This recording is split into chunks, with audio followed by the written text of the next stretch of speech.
Alrighty, welcome back folks, Ronald here. I think tonight we'll be booting up into Scribblet.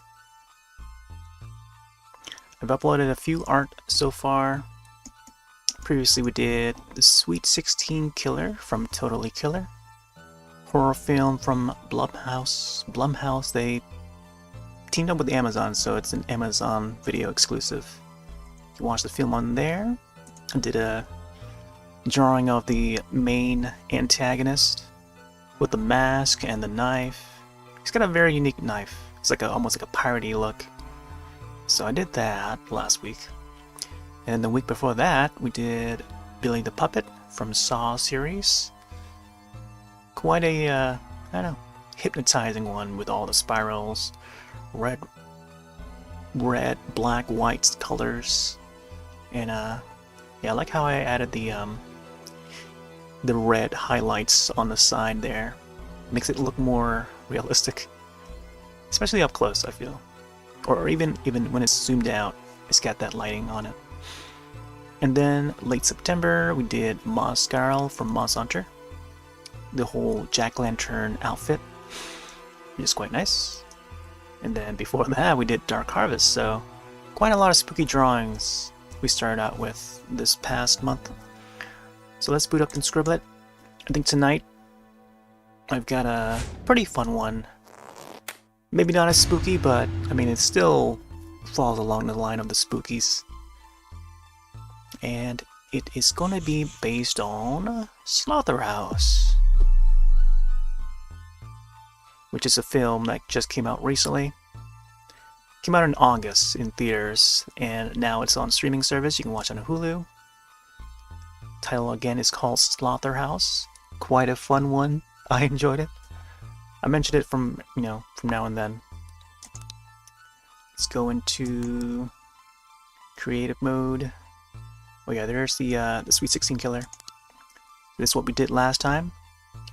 Definitely gonna have this prepared for a time lapse. Hopefully I can get him up by the end of the year. So that one, along with the Saw one, and so on. Here you can see like different processes. Each time I save, it will be saved whatever the current state of the drawing is at, and yeah, you can see like the different stages of the drawings. But yeah, I'll try to get each of these up in a time-lapse form. And the latest that I've got up at the moment was the Evil Dead one.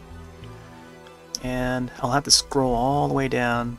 Well, not all the way, but I'll have to keep on scrolling to find that Evil Dead one that we did, I think, earlier this year.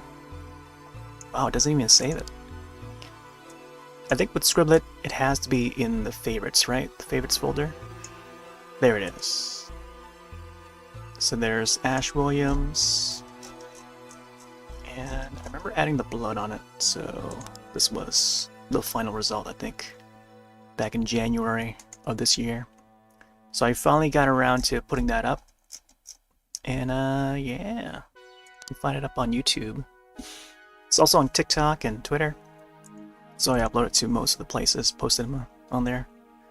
Also joined Blue Sky as well. Yeah, if you folks want to join me on Blue Sky, I think there's a command for it now. And that should be a link to my page. Alright, start a new piece of art. And we'll start with the dark black. So, yet again, Scribblet is mainly an online Pictionary game, as I like to describe it. And they do have a drawing mode where you can freely draw without the game component of it. You can collaborate with other players to both draw on the same canvas if you want. Just have fun drawing. But I sort of make it as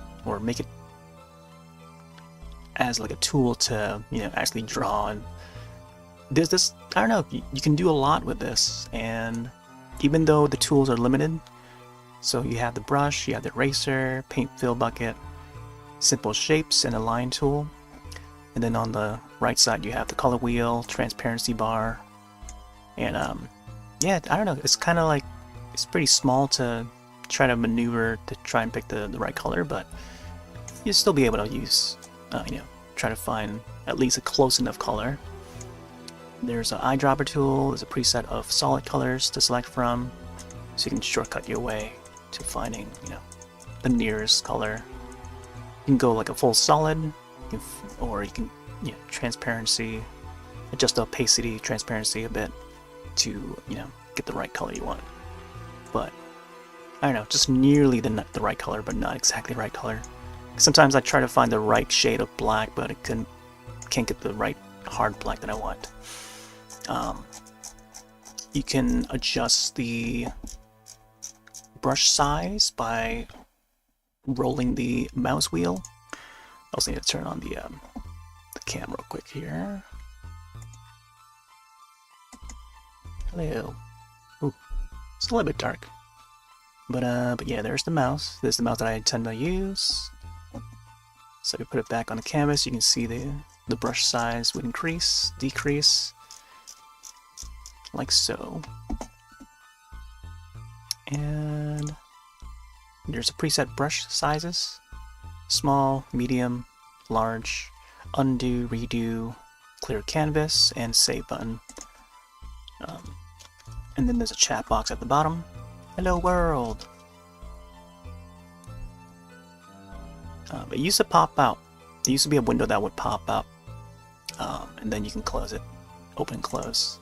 And then there's a share button at the top, whether you want to share it within the Scribbler community and or Steam. I tend to use the Steam most often. Sometimes I would accidentally upload it to the Scribbler community, so it's within the app. So for this drawing, I can title it Alpha the Killer Sloth. And then in parentheses, I'll put Slotherhouse, because that is the film that this will be based on. So this will be a horror fan art based on the film Slotherhouse, and I'm pretty excited.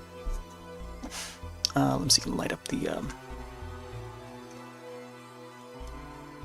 cam a bit here. I feel like the, I don't know, the exposure might be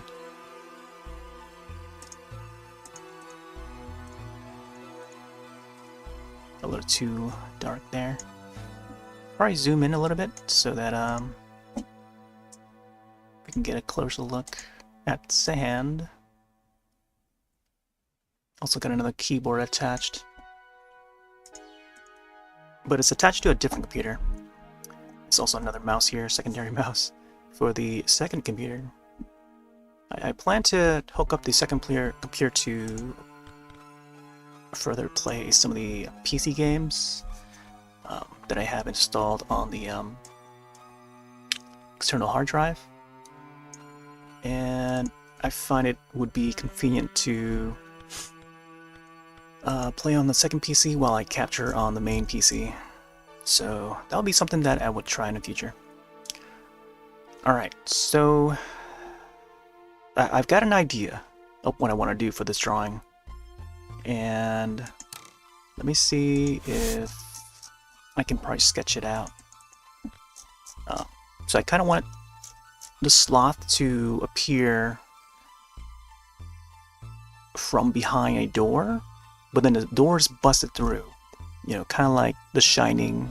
You know how Jack Torrance would chop the door open, and then he would look inside and say, "Here's Johnny," you know. And I kind of want to do like some sort of like that with the sloth. And yeah, we'll probably sketch it out and see how it will come out. So let's see.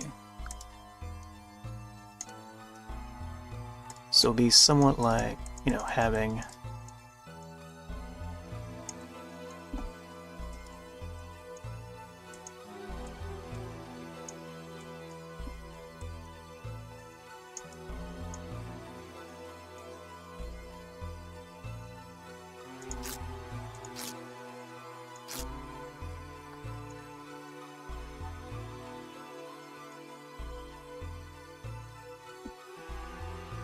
having a piece of the door broken open here.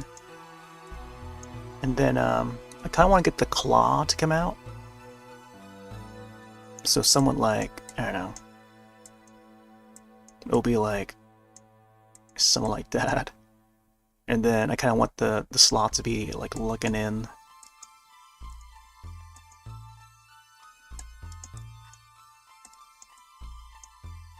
I might need to make this a little bit bigger though, but we'll see.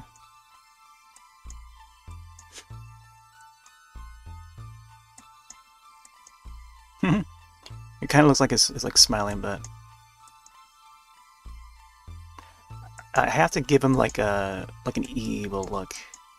The sloth is actually a girl, I think, in that movie, but it's like it's actually a puppet sloth, which is not to be taken seriously, you know.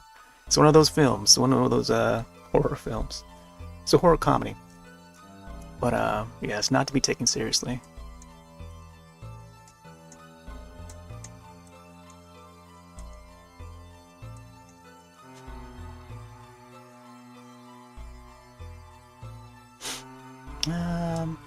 Yeah, I might need to make this a little bit bigger. So maybe we can give him like more room or something. But this, I feel like having it on like a black background would make sense as like a shirt design. And I feel like I could maybe redraw this. I don't know, we'll see.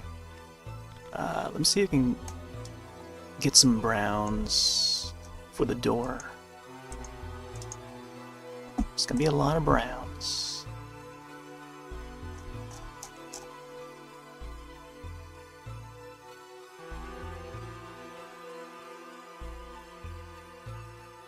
This will be a simple. It's a little technique that I like to do is that make it I don't know what to call this thing. It's like a layered highlight.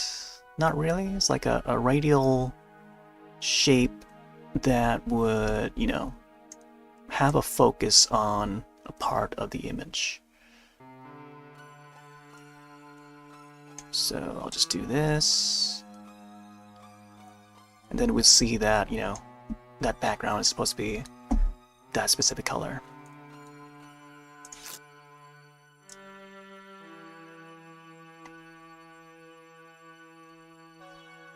It doesn't have to be perfect shape or anything, but as long as we see the layer upon layer.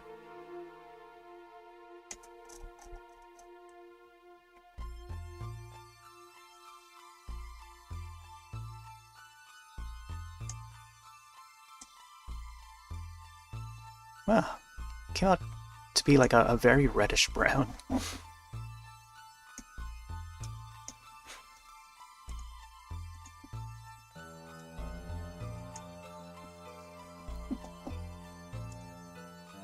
Whoop, didn't mean to put one up there. So that'll be our first save. It's a little sketch that I did. Let's see. I think next we'll try to get like the actual shape of the door that's being cut through.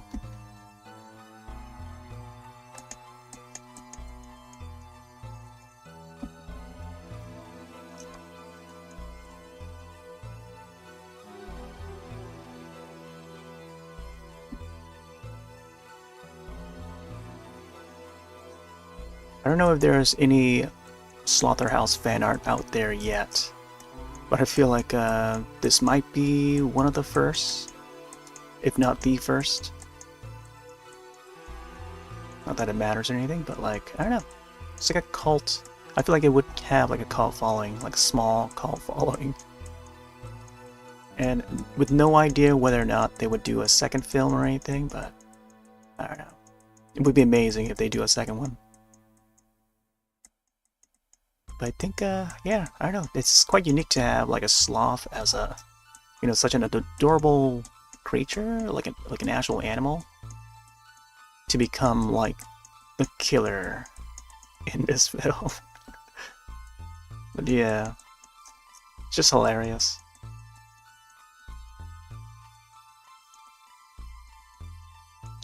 So we're doing this with mouse, click by click.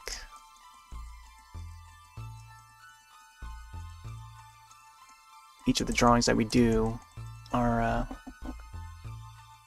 were and are done by mouse. Let me see if we can bring up a slideshow here for past drawings. They'll be down there. Oh, I don't know if I've updated it to have the Here, let me see if I can get the slideshow. Past time lapses.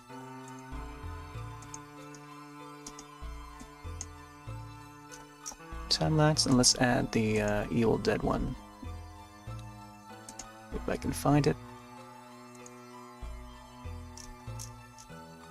Man, I've been transferring files back and forth between the hard drives, and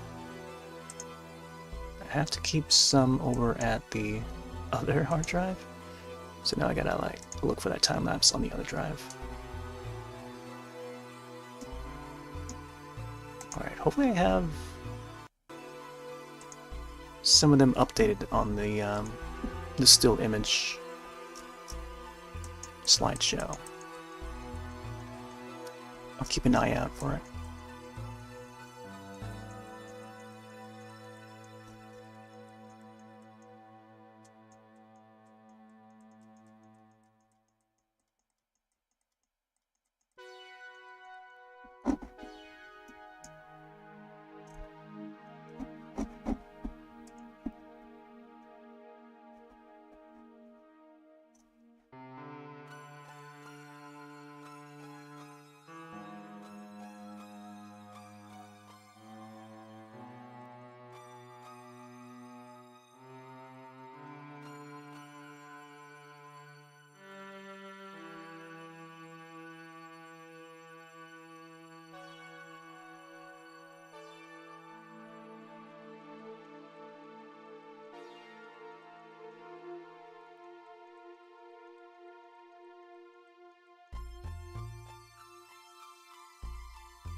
Bum, bum, bum, bum, bum, bum.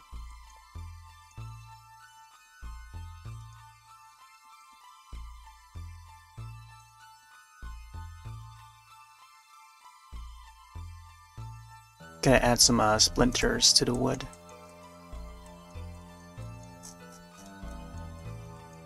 Maybe go a little bit harder on this here.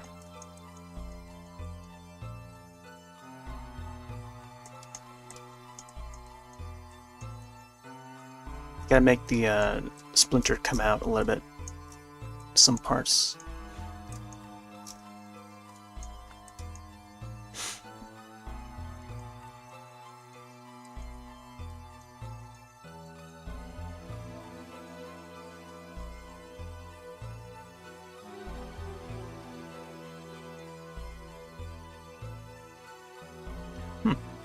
Now I'm thinking whether or not if I should add maybe a second hand here. Like maybe have a claw here. And there's a 3-toe sloth too. So maybe I should call them toes instead of claws. Although they do look like, you know, one would probably call them claws because of, you know, the usage of them.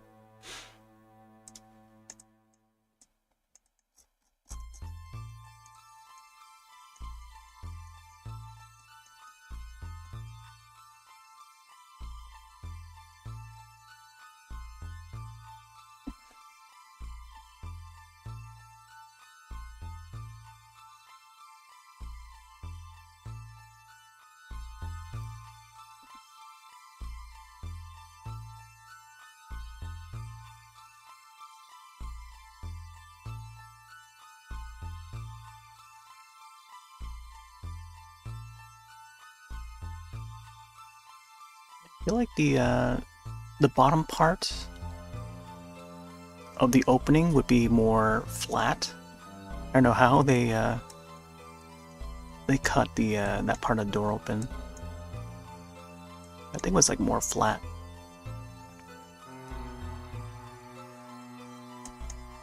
Yeah, I'll make it look as slashy as I can.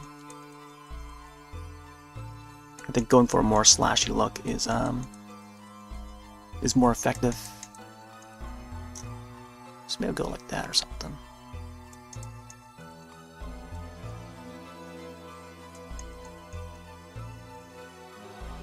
It's probably going to be more shaded down here than it is going to be up here.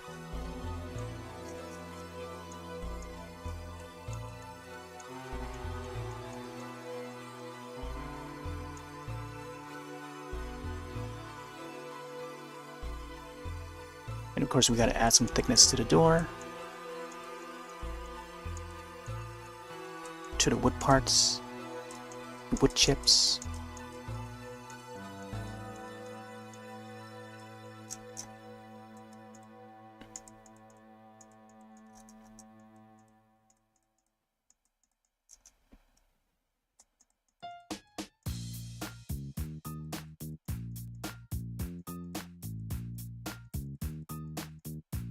Ba-da-ba-da-ba-bum.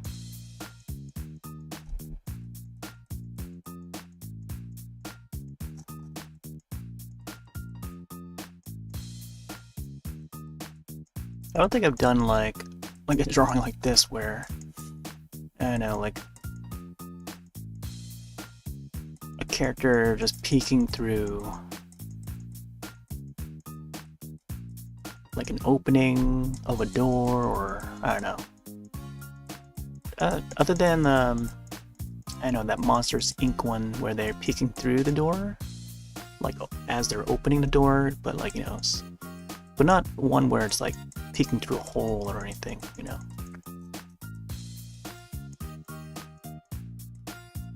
Yeah.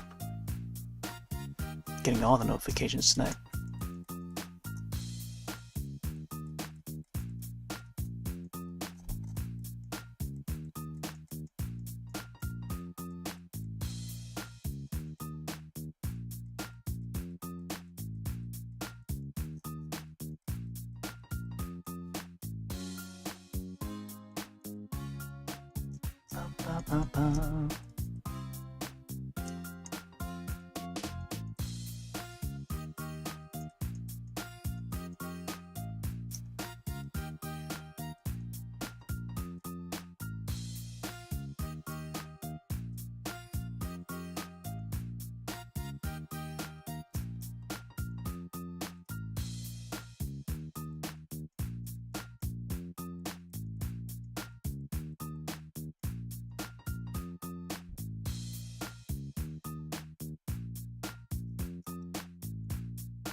Bum bum bum bum.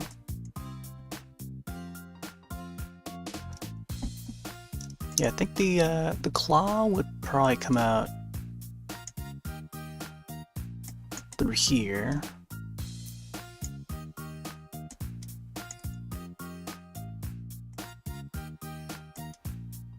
Toe even, yeah. Sharp toe.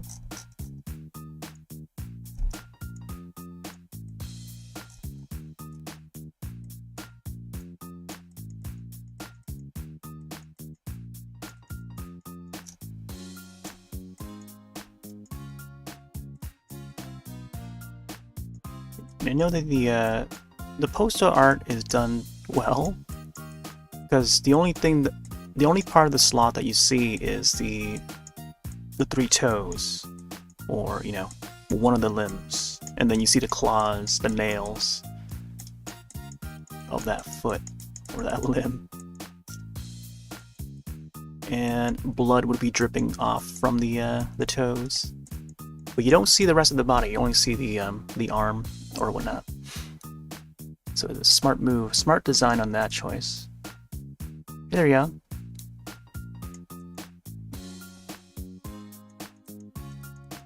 So I think going this route where, you know, we see a portion of the sloth, not necessarily the entire body or anything, would make more sense, I think. just to give it that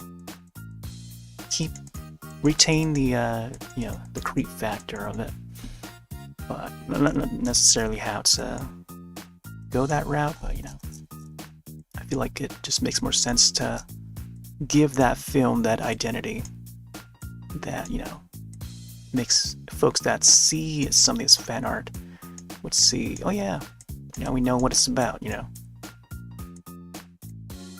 Even for folks that hadn't seen it, they'll be like, oh, well, that's what it's about. Killer sloth. Let's see. But yeah, just that idea, you know, the idea of a killer sloth on the loose.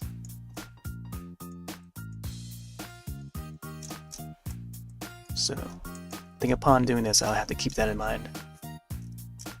Let's get the other claw. Gotta have at least, you know, gotta have that 3 claws in there. Gotta do it right.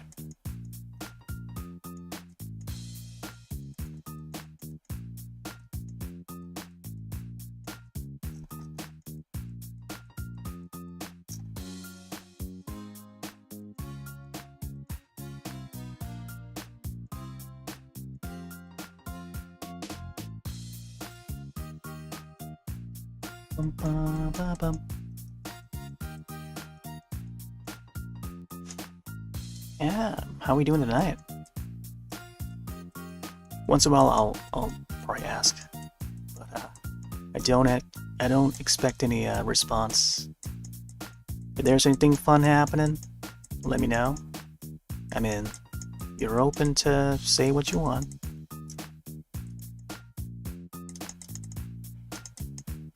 But if not, it's alright. I'm just here to do my thing.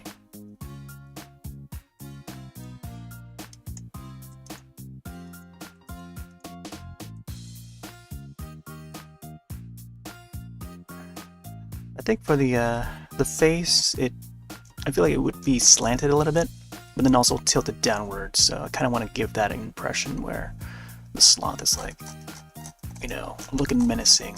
So let me see if I can get that look down. Like, never mind the sketch. The sketch is just to, you know, give an idea of how I'm gonna frame the image and where the positioning of the character is gonna be.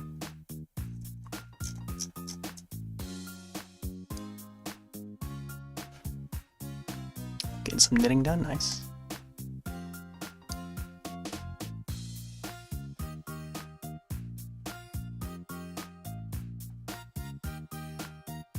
Forgot what it was the other day. I think it was like Yarn Ball Day or something like that the other day.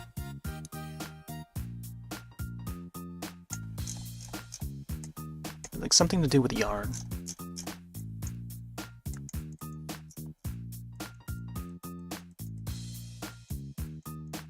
So far, we're sticking to the same colors, the same brown color. I think I might want to go for a lighter color for the face of the sloth. We'll see. I think this will probably be the drawing where I would probably put a whole lot of detail into the fur.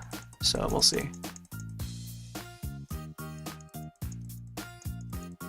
Trying to shape up how the sloth is gonna look.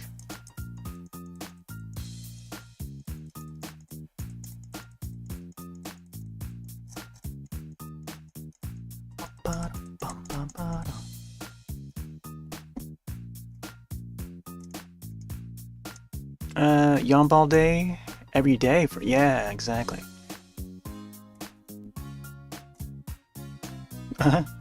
Raw Slothy, yeah. There's plenty of people that that would even say it out loud too. Just of how you know, the lettering is like. Even though, like, they would think they would say it on purpose too, because they're so used to it. But they know that the username is you know, spelled without the L. But usually every new person that, whether I raid into, they would say, "Hey, Slothy, welcome." And then they look at the username twice to make sure Then they realize, oh yeah, no, and then they apologize, which they don't have to, but you know, they just do it just just to be polite. But and then other folks that would just not look at it. They'll still say it, but they didn't realize that there's no L there, but until like much later. But it is fun to see, you know, the amount of people that would see it a certain way.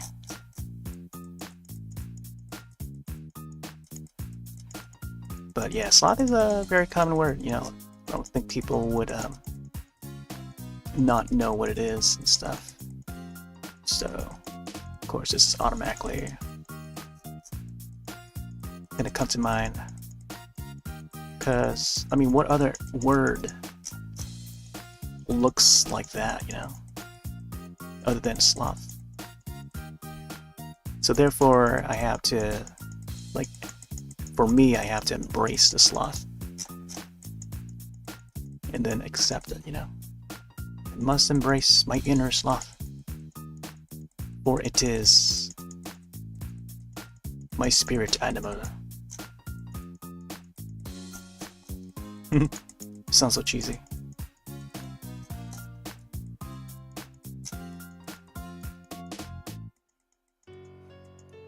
Oh.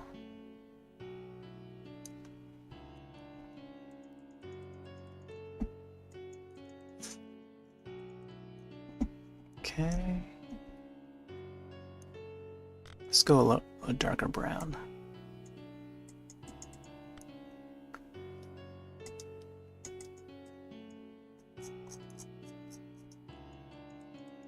Ooh, man, how come it turns out so lighter, like so much lighter, but it's like more of a grayer. Here, I'm seeing get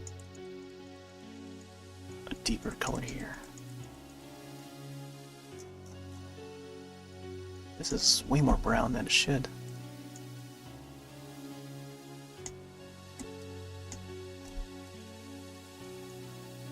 Something like this, I think.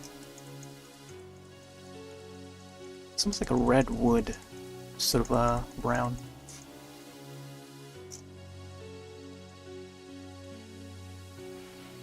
Let's see. Yeah, so many people. Yeah, exactly. I don't get it either. But, you know, should we find the reason, you know? Is there a reason to look for? It's like, I don't know, I mean, you say that about anything that people love. You know, the internet is all about cats. The internet is all about, I don't know, cuteness. I mean, a variety of things. An opposite of cuteness, you know, everything, you know. You find everything that you know, people complain about, hate, love, whatever. It's all over the internet. It's up to us to, you know, take part in a certain area, whether people complain on the internet, you know, about a certain subject. You know, we could choose to take part in that or not, you know, and then, you know, take part in the drama, whatever. But if you choose not to, then you'll see less of it in your feed. You know, it's like all these, you know, that's technology. Like if you don't take part in that, you'll see less in your feed, and you know, I don't know, you have a better experience and you have a clearer mind, not I don't know, not, I don't know, tiring yourself out by all the drama around the world. You know, there's like sad news, there's good news, there's news all the time, every day. You know, I mean, that's the real thing. But I don't know how I got to that point there, but yeah, there's like all stuff around the internet. and, replace the animal with another animal, People would love something, and as long as there's like a fan club for a particular animal. Red pandas is another one. People love red pandas because they're adorable. Why are they adorable? That's the question. But I don't know. People just find them adorable. It's a human thing, I guess. I don't know. To find animals adorable. Some see the good in things. Some see the not so good in things. I don't know. If it makes you feel the warmth just to see a certain animal do certain things, then yeah, that's a good thing. I mean, what else is there to say? Doesn't matter whether or not we understand it, as long as it's doing the thing that's not hurting anybody, then I guess that's a good thing. So let that let that be a thing. It is what it is.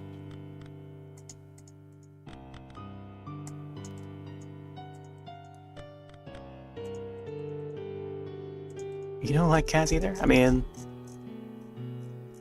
I'm not saying that I don't. I'm not saying that I don't, but I have to learn to accept anything that may be a thing. There's potential in anything, whether it's good or bad, to have maybe an uprise in a later part of time, or maybe it has been in the past time, and we just don't know when to expect when that uprise would be coming back again. I mean, there's a lot to think about that kind of stuff, but you don't have to take part in it if you don't want to, but it's there. And there's plenty of people all around us that love a certain thing. And I could just mention a whole bunch of things at the moment. Whatever's trending, that's gonna be a thing. We just gotta learn to accept it within our society, I guess.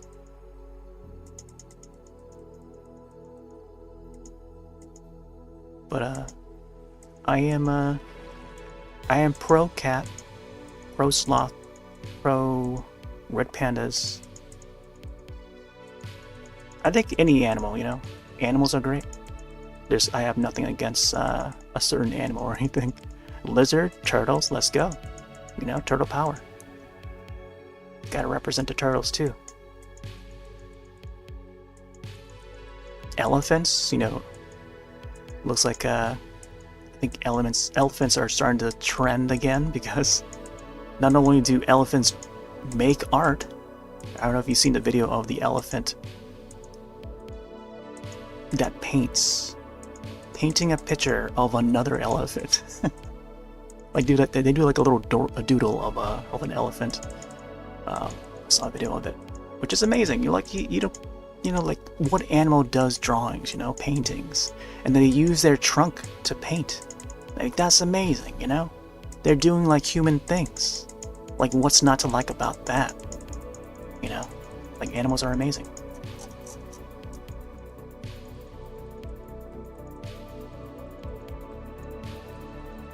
You got parrots that can talk.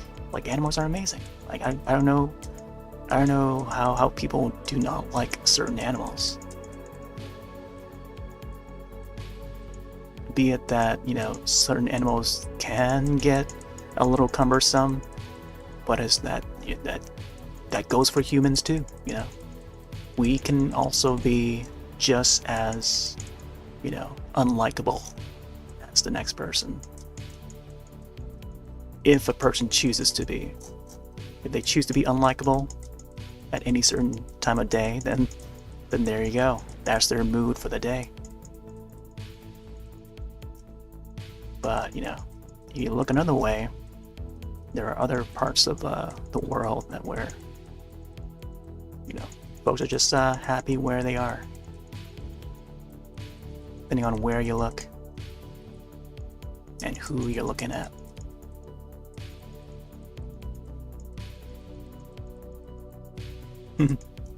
My daily rambles. These are like the ramblings and rantings. You remember so dumb when you want to know what does he call you? I think adding the dark color here makes it more stand out.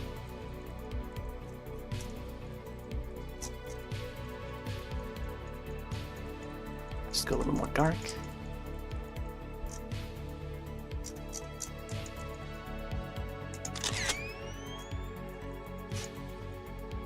And calls you honorary Asian. Wanna know why? Yeah, why is that? Honorary Asian. Alright, I gotta hold that thought because there's another, there's something that I want to mention, but I'll wait for you. For your,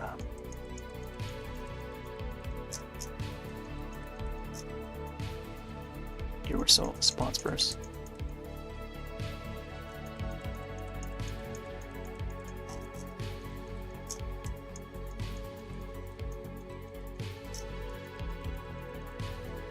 Oh, because your boyfriend is Asian. Yeah.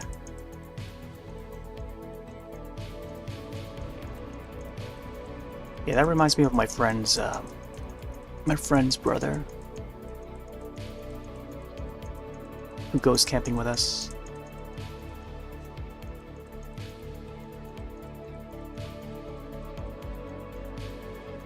But yeah, speaking of Asian, I saw this episode. I've been catching up on the Creep Show, the more modern Creep Show, which is a anthology series currently on Shudder, and just caught one of the last episodes. I think it was the last episode, or second to last episode. Maybe it was the last episode of season 3. I think which came out last year. I think, whichever year it was. And they did an episode on the Krasu, or Ap. In our region, we call it Ap, which is a flying head that would be it's a cannibalistic flying head, and it's due to witchcraft, and it's a mythological creature that is known throughout Southeast Asia. So in Thailand it's called Krasu. Laos is similar, that's called Kasu. It's a slight different pronunciation. There's like other regions, like in Malaysia it has a different name. I think it's Mai Lai or something like that. Mai Lai. And then Indonesia would also have its own name. So it's like the same kind of ghost, but it's always within that region, you know? Like it's well known within that region, like that southern region. I think Japan also has a yokai that also has like a flying head sort of a form. Yeah, it's like a yokai. I forgot the name of it. It's like a Nuke Fuyi, I don't know. It's like a 4-syllable term for that flying head. And then there's like I think Native American Iroquois. It's an Iroquois term for that specific sort of ghost or whatever creature, and they just call it flying head, I think. But yeah, even like Native Americans have like a thing, like a belief in that sort of creature. And yeah, it's just, I was surprised to see that there was a Creep Show episode based on that. But they have their own like piece of lore tied to it with that episode. So I found it really interesting. Probably my highlight of that season 3 of Creep Show. But yeah, there's only like a handful of films that ever came out that featured that specific creature, and that's a very well-known creature like within our community. and there's like stories, like local stories, even in our town. Like there's stories where people have, you know, talked about that there may be a flying head monster that's like within our town. So that's like a local legend, but you have to be, you know, I don't. There hasn't been one that's like active as of late, but like back in the late 80s, early 90s, like there would be stories going about in our local town that there's one that, you know, quote unquote lives in a certain area. You know, you have to be a local to hear about these stories. And again, you have to be Asian. You have to be Asian and around our town to know about these stories and know the location, you know, of where it happens, you know. And I love stuff like that, you know. I love to be part of it. I love being part of it. You know, being part of a local and then knowing the story, knowing the ins and outs. Maybe not the incomplete story, but, you know, having people around to tell you these stories, you know. Like, I feel like people that lives outside of the town would be curious, and, you know, they just don't get that chance to experience that, you know, these horrifying stories. But it just makes you, I don't know, I just feel like we're part of something, like part of the spooks, these local legends, you know. But yeah, now I feel like I ventured off like pretty far, but yeah, I don't really get to mention it too often though. But like, I don't know, I feel like I need to say it sometime.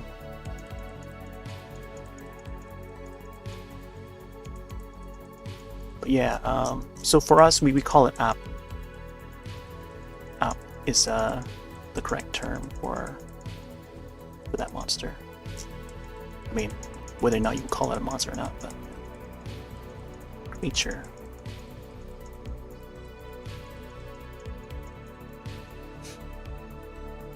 Yeah, exactly.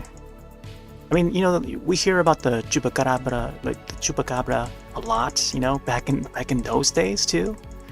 And there's been like newer movies that that features that creature feature, a well-known creature amongst the locals. There was one that came out recently that was on Netflix, and it was a more cutesy story. It took a more like E.T. style story where it's like cutesy little chupacabra. I think it was called Chupa. Yeah, it's called Chupa. You can find it on Netflix, I think. It might still be on there. But it goes for a more like E.T. like story, and there's been a bunch of movies like that in the past. I would say it's worth watching it.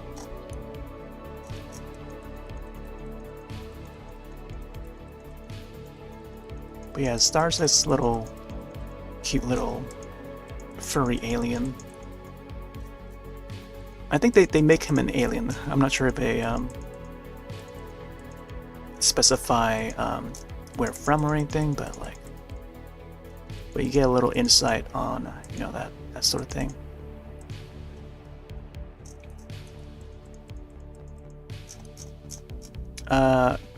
For you, the La Llorona with Witch Hollywood messed up. Oh really? How did they mess it up? I watched at least 2 films based on the story, the La Llorona, like stuff like that. You know, like for us, we have a story just like La Llorona. So like for us, it's the app story, like I just mentioned. But you know, it's pretty much either in the homeland, or sometimes it's taken within the, you know, the local city.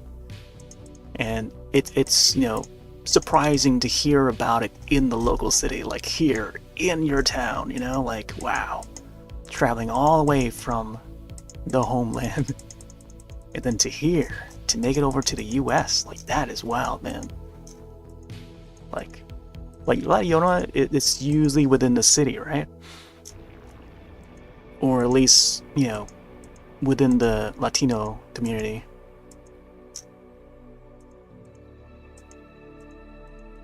And at least the Blumhouse movie would have it take place in the city. And that's pretty wild.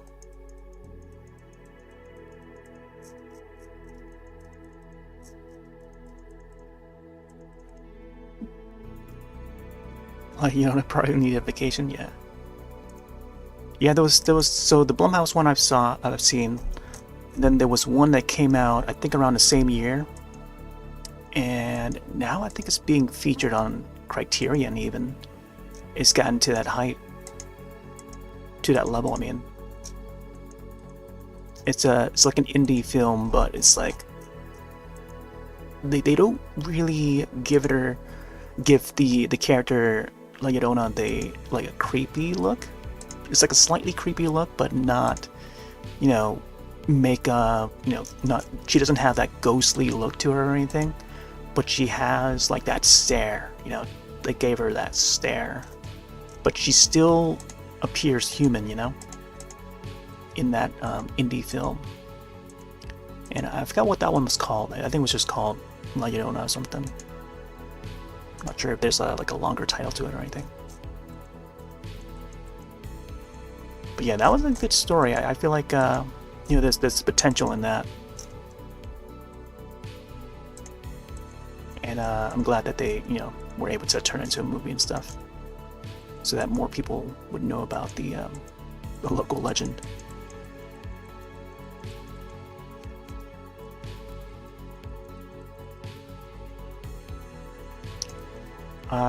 So for the Krasu or the app, there's like at least 3 films that come to mind when it comes to that creature. First of all, one of the old films, Mystics of Bali or something like that. I think it's a Malaysian film. I forget which region it's from. Very weird film, but it's got like practical effects and stuff. There was also a Thai live-action series too, based on that thing, and I think it came out back in the late 90s, and our whole entire family would watch it. Like, it would be dubbed in the language. And then yeah, it's like a Thai series, because even, you know, Thailand would know about it because they call it the Krasu. And yeah, there's even like Thai dramas on it, Thai films.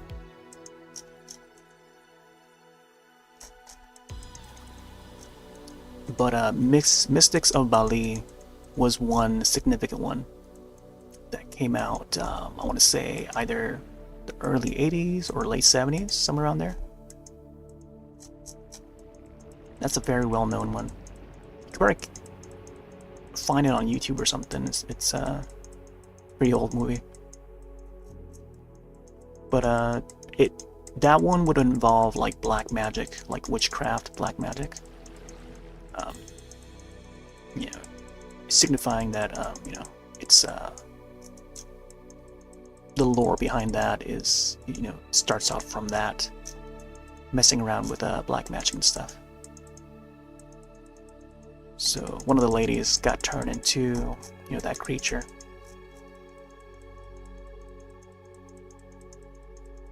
But it's a very strange film, so let me warn you on that. It's a horror film, by the way. It's a foreign horror film. And then a more recent one. There's a Thai one called, I think it's Thai. It might have been like a American produced, but I think it's like a Thai, or at least takes place in Thailand. It's like part Thailand and then part Cambodia. So it's I think it's called Demonic Beauty. Demonic Beauty. It's got a nice title attached to it. That is one. but it goes for a more like romantic fantasy sort of a side. And then after that, I think that one came out in like 2005. Yeah, somewhere around there. Demonic Beauty. It only ever came out on DVD, I think. But that was one that featured the app or Karasu. And then after that, there was one called Inhuman Kiss, which goes for another like romantic take on the ghost story and the creature. But the creature this time falls in love with the guy. I think it was the same kind of story, same kind of concept as Demonic Beauty, but they go hard on the two characters, whereas Demonic Beauty didn't really focus too much on the creature, but that was the creature that would be shown, but was not like the main focus or anything. But yeah, Inhuman Kiss is the other one. I was thinking to maybe rewatch that one because there's actually a sequel that's coming out. So Inhuman Kiss Part 2 is definitely a thing. And I'm not sure, like I know it's popular in Thailand, like that's a Thai film. But over here, I don't think it's I don't hear many people talk about it. Like even within the horror community, like not many people talk about it. Like you'll see like mentions here and there, but like not many people like there's not much of like a fan base behind it from the Western side of things. But I'm sure it's well known and famous in Thailand, the original country that's from.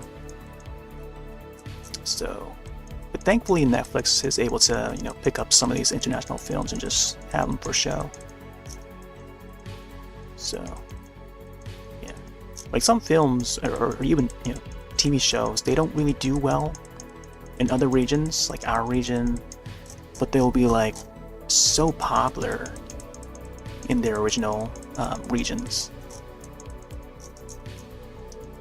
that it needs to be on Netflix, a place like Netflix, because it's a global streaming service.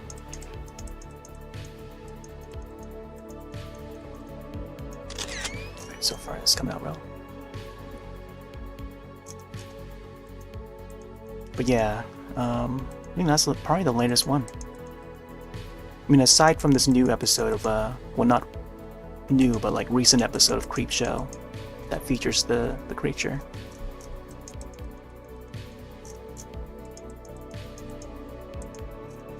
But yeah, local legends, urban legends.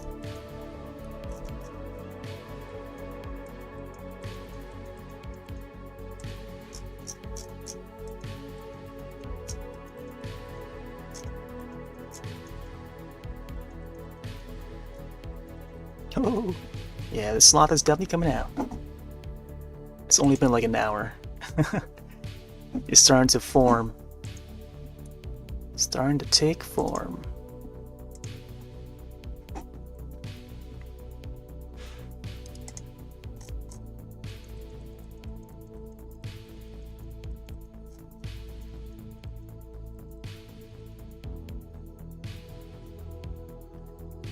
I've had a few ideas of how I was gonna draw this, and one of the ideas was to have the Sloth wield the katana sword, or whatever sword that was in the movie, because I thought that was like a very cool part.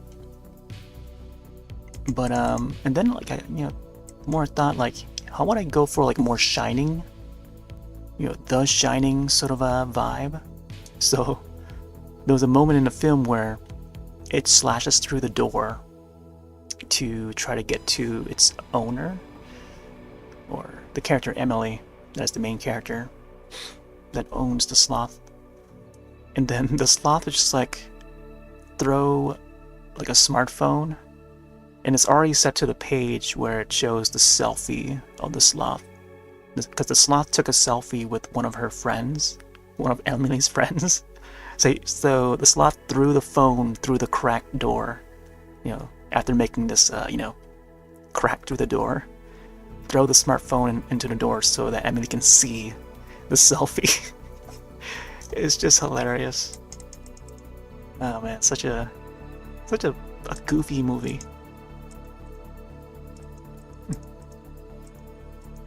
Like a sloth knows that is like it's trying to torture the character.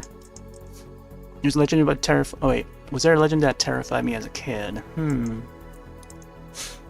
I mean, there's a lot of stories when I was a kid, and so okay. So reading that question, the first thing that came to mind my mind was this old show called Sightings. I don't know if you ever seen Sightings on TV. Again, we watched a lot of movies and shows on TV back in the day. And I would sit alone. Sometimes I would sit and watch with my mom or something. But I would be really terrified of some of the stories that we hear.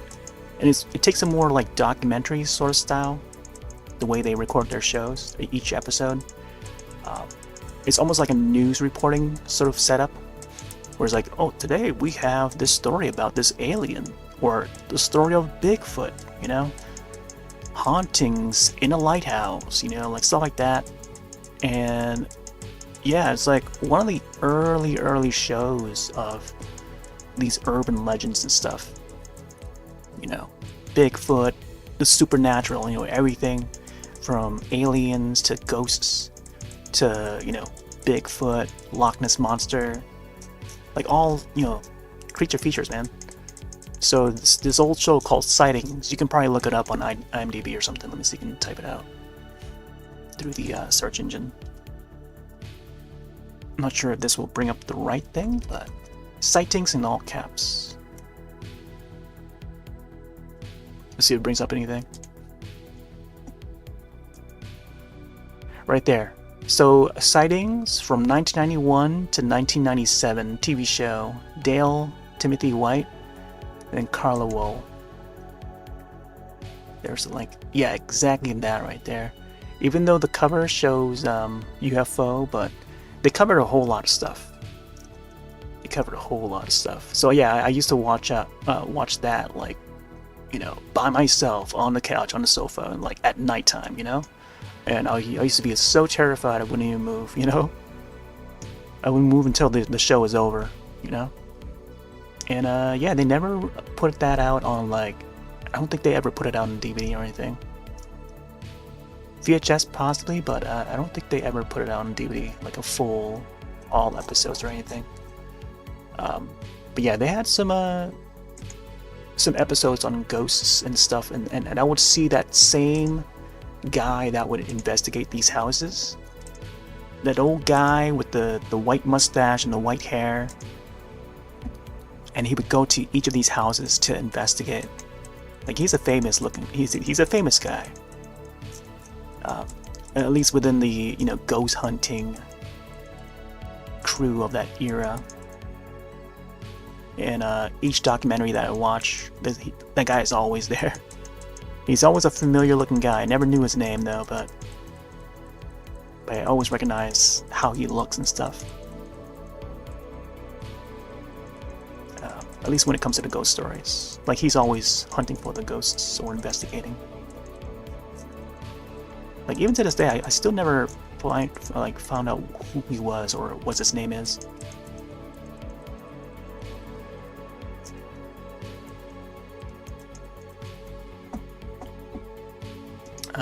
But yeah, that. Yeah. But yeah, if I were to watch it today, I probably wouldn't be,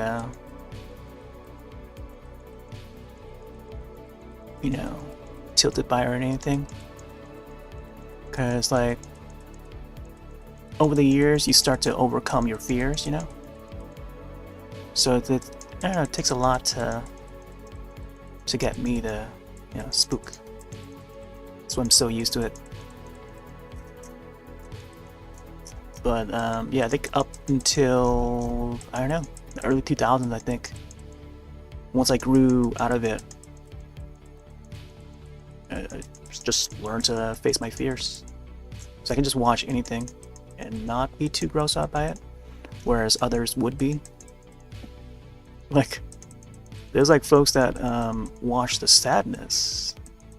Yeah, it's a film called The Sadness, where it's really gory. Probably one of the goriest films of yesteryear. Even more gorier than Terrifier 2. But, you know, popular vote, more people will be talking about Terrifier 2 than The Sadness. But, I mean, it didn't win any awards, I don't think. Or at least the popular ones. But yeah, there's plenty of folks out there who regret watching The Sadness. Some thought it was cool. You know, I thought it was cool too, but there's a certain crowd out there that regret watching The Sadness due to what happens in that movie. Yeah. Things that you would not imagine. Couldn't begin to imagine. But yeah, there's a lot of gross stuff, man. A lot of gross stuff. And just the idea of it too, like, you look up The Sadness on IMDb, you'll see some of the screenshots, you'll be like, whoa, this is pretty gnarly. And those are just screenshots. They don't even show the worst thing that happens in that movie. Like, it's also, you know, a thing to know the content, like the context of the film. Therefore, you know, the meaning behind those screenshots would make more sense. And then you understand the horror behind that story. Yeah. A little warning to, you know, to know before going into that film. It's kind of zombie-like, but not. It's more ferocious, more vicious. Like, if you think Evil Dead Rise was vicious, The Sadness takes it, you know, like, multiply that by 5 or 10, you know? Multiply that by, I don't know, a few more. Then you find yourself one of the goriest films of the past, I don't know, decade or something.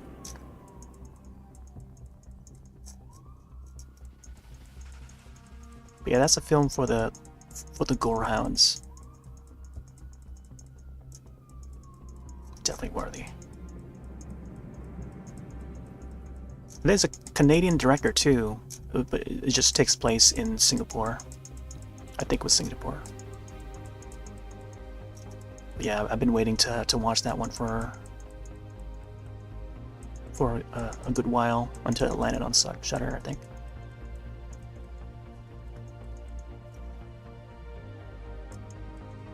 Yeah, you probably won't hear many people talk about Sightings, the old show Sightings, besides me. To this day, I still remember it. It's one of the first early shows. Like, I mean, there's also, you know, Tales from the Dark Side, Tales from the Crypt, but then, like, the host, you know, the Crypt Keeper from Tales of the Crypt, makes funny jokes, you know, like, you get used to the jokes because they're, you know, very punny, you know. Yeah, that's the Crypt Keeper. That's why it's so lovable, because the Crypt Keeper would have like all these puns that you can just laugh at. Whereas Sightings is considered like an anthology, but they cover so many topics, you know. Yeah. Supernatural, man. They make you believe in, like, oh yeah, what's out there. And this was around a time when, like, X-Files was, like, becoming a thing too, because X-Files started, like, what, 1992, 1993? So it's definitely around that time. So even by then, in the early 90s, you had to start believing in aliens and stuff, and the supernatural, UFOs, aliens. That's when we start getting, like, all this footage that we cannot identify what's out there. In the night, lights blinking in the sky. Where's it from? Down in Texas, down in Utah, Nevada, wherever, Florida. You know, they all recorded on like video cameras, and we couldn't clearly see what these objects are, which is why they remain unidentified. Unidentified flying objects, fast moving lights, you know, and they're moving so fast, faster than like a US airplane or something, you know? So it's like, I was just hearing these stories, you know? And then there's the Loch Ness Monster, you learn more about that guy, you know? Nessie, you know, nickname Nessie. And of course, there's Bigfoot. Sightings, man. Like, no one knows the show that I'm talking about, Sightings. Is it a Mandela effect? You know? Like, who else talks about this Sightings show? You know? Am I the only one who ever saw it back then? 1991?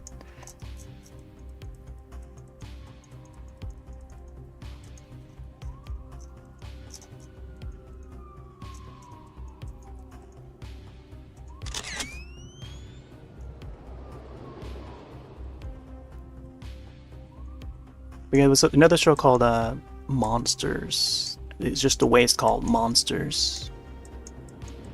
Plural. Another horror anthology. Also takes the fun route, like Tales from the Crypt, Twilight Zone, Outer Limits. Although Outer Limits and Twilight Zone are more sci-fi, but they do have some stories that, you know, that are really striking. Almost like Hitchcock, sort of way. And also Hitchcock has his own show too, back in the day too. Used to catch like reruns and stuff. I think they still air them on TV. Gotta have a certain channel to watch them, but yeah, that was another one that I used to catch on TV too. But yeah, it was like nothing like Sightings though. The Sightings format, they sort of did a similar thing for the UK. There was this mini series. It was more like a documentary film, but it was called Ghost Watch. Like one word, Ghost Watch. Either one word or two word. You can probably look it up on IMDb. That was in the UK, I think. And they cover the story of that family that was being haunted by a demon, and you know, there'll be an old guy that is supposedly a ghost that haunts that house, and this family that's, you know, that's terrified, and they have a news crew go at it and then film everything live. In actuality, it's actually been. I mean, everything looks real, but in actuality, it was just pre-recorded and you know, edited to look like it's real. You know, so it's like almost found footage. It's basically found footage, but you know, aired live on BBC or BCC, where it's called. You know, British broadcast, BBC, yeah, BBC. And yeah, it's called Ghost Watch. If you look it up, it's been re-released on Blu-ray recently. I think last year or so. And I remember watching that. I don't remember how I got to watch it, but I remember watching it a long time ago. And thinking that, wow, you know, this is something that that feels real, you know? Feels real. And it felt like Sightings. Sightings did like a similar format where it's like a broadcast news station, you know? And then they're covering the story. But the way Ghost Watch did it is that they're covering the story and also, you know, airing it live on television, you know? So that's like another element to that Ghost Watch film. So Sightings is similar to that sort of format. To be fair, I mean, people didn't talk about the thing you talk. Yeah, exactly. Yeah, I mean, it's a younger generation nowadays. We don't really come across like folks from our generation. Sometimes, I mean, I don't know, you just gotta look around to see who's, you know, within our interests. I see why, I see why you're around because, 1985 and stuff, but some people can catch the things that you catch even from even at the same age, but like, not everyone can catch the same thing that you caught as you were growing up, But there's like only a couple people I know like online who's ever seen sightings, There's okay, so there's two shows that I can mention that I don't know, like you have to be like a real either really into horror or grew up in the same era, maybe possibly the same region or similar region, who knows, or you gotta be a movie buff to know about these two shows. So Sightings is one, and then the other one is Movie Magic. Movie Magic. You ever heard of Movie Magic, the show?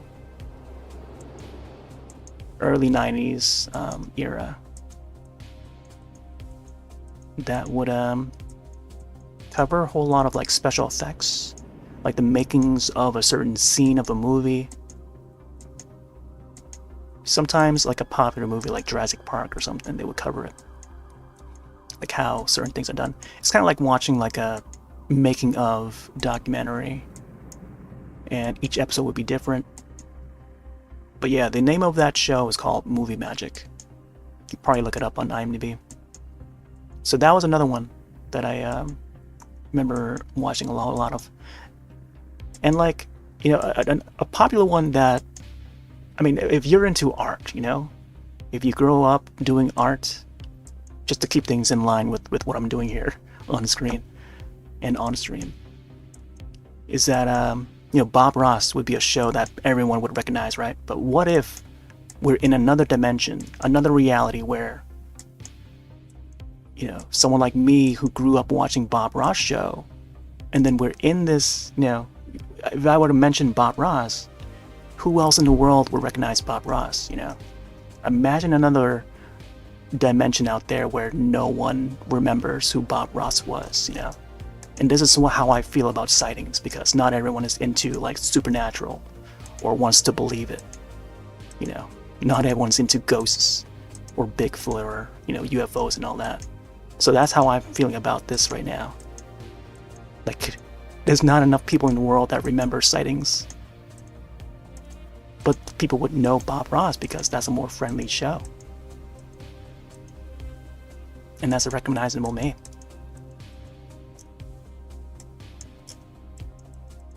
But yeah, it's a different reality that we're living in right now. But like, and there's only like a couple of people that I know online that knows sightings and knows Movie Magic. But yeah, it's like those two shows, I connect with, vibe with back in the day. Back in the early heyday. But then there would be like, another generation that's older than me, older than us, that would probably mention another show that maybe we don't even know about, Because, maybe we didn't grow up on it.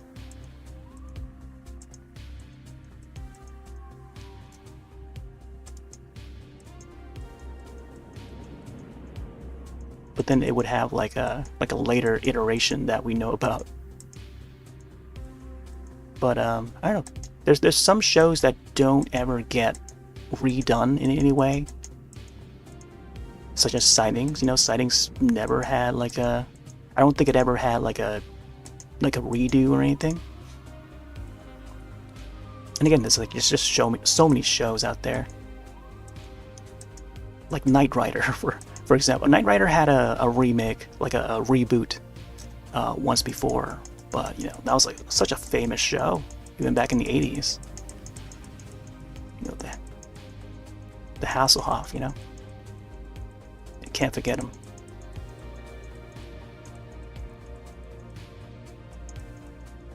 The Hoff the Sloth, imagine that.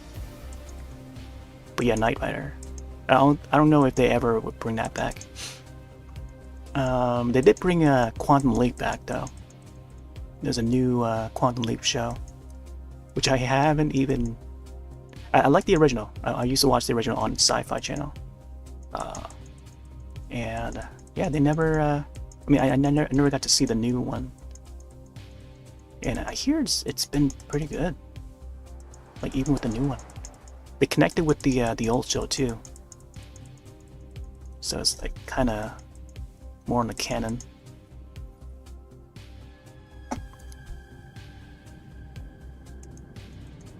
Yeah, exactly right.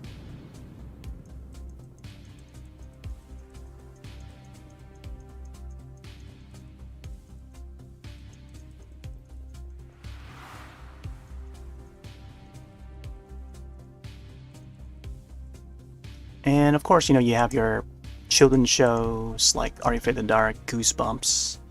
There's a new Goosebumps that's been revived on Disney Plus. I hear it's like half good. I haven't seen a single episode yet. I love the original though. The original had a cool theme song and all. I was thinking to do like a drawing of Slappy the dummy. Man, I used to love the old Goosebumps books. Mainly for the covers. Like the cover art for each of the books. I always swing by the stand, magazine stand, to look at all the Goosebumps books. And yeah, once in a while there will be a brand new one that releases, and I try to put all the books together and just look at them, just appreciate the art covers for each of the books, and just remembering some of the titles for some of those Goosebumps books. Such good art, man. Like, I was pretty inspired by that, by all the artwork in that series. Night of Living Demi, Part 3 was your first Goosebumps book? Oh, really? Wow. For us, it was definitely earlier than that. I mean, The Haunted Mask is a popular one. I think I still have one of the books. And we also had Fear Street. There's like one Fear Street with the skiing trip one. I forgot what it's even called now. If I ever look it up, I don't know which book it is just by the cover of it. Because I always see that cover inside our house.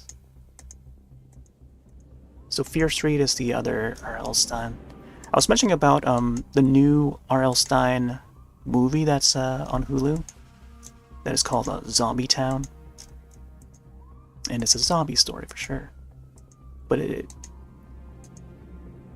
seems similar to the Goosebumps movie, the one with Jack Black, except they're running from zombies instead of creatures from the books, Goosebumps books. I still have yet to see the second movie though, the second Goosebumps movie. I'm sure it's just as good, just as silly.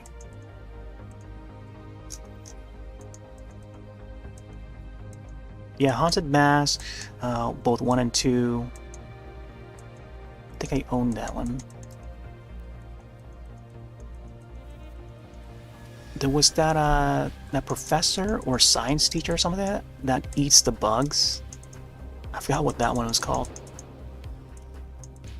Oh, and there was also the oh, what's that one about the creeps?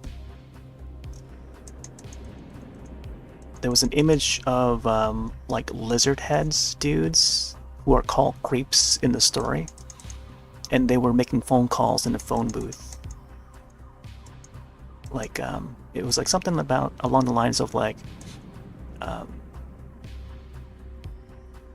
can't think of it right now. It's like a funny line, but it's like a taken to like a pun sort of level.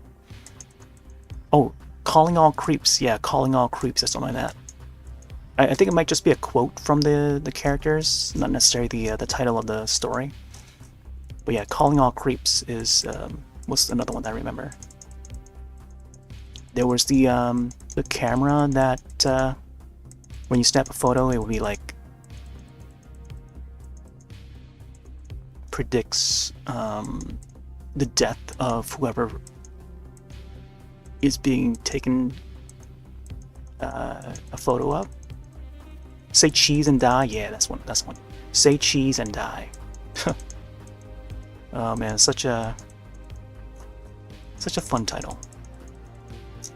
It's so It's humorous. It's like a dark humor, but it's like, yeah, the dark humor. That's what I like about the Goosebumps books.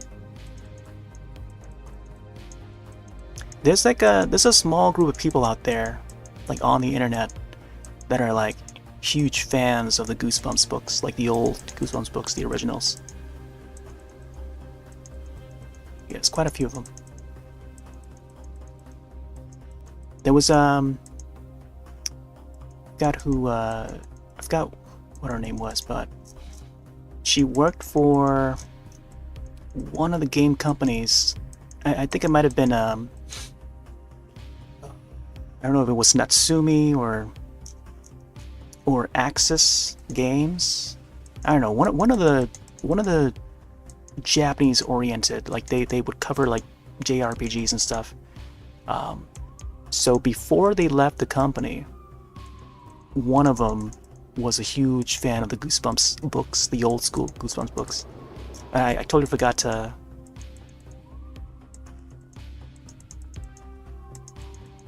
follow them because they were putting out their socials just before they left the company.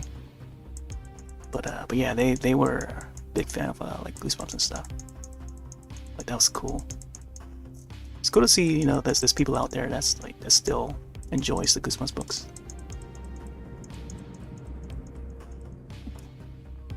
Carly Beth the Scary Cat? Yeah, Carly Beth. Wow, you remember the characters' names? I like how she had the her own. Was it her mother that made her like a model of her head? Like she had the blonde hair and stuff. And that was pretty cool. I just like how that story was told. It's just such a classic. It's a good Halloween story, you know? Both part 1 and part 2. And the guy that owns the mask shop, he just wants those kids to learn and suffer on their own to see if they can survive the haunted mask. That's so funny though. Freaking guy. I can see his face in my mind right now. Like he has this I know he has like a something with his skin is like eroded. Slightly eroded.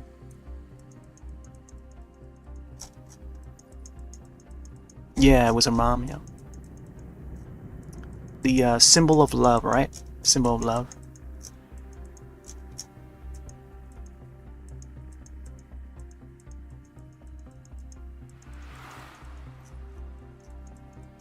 And that's how you defeat the evil. Evil. Oh my gosh, we're getting the sloths to come out here. Beauty. Wow. Getting the shading in. I feel like this hair needs to be not too light.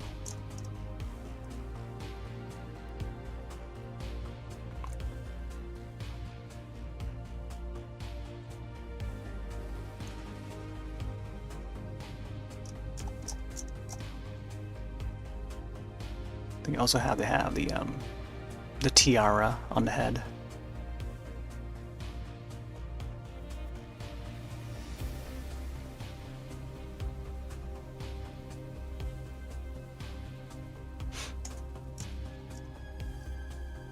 I think the tiara is going to be the toughest part because it's got all the gems and it's all jewelry too. It's like gonna get all the crystals in. It's gonna be so detailed.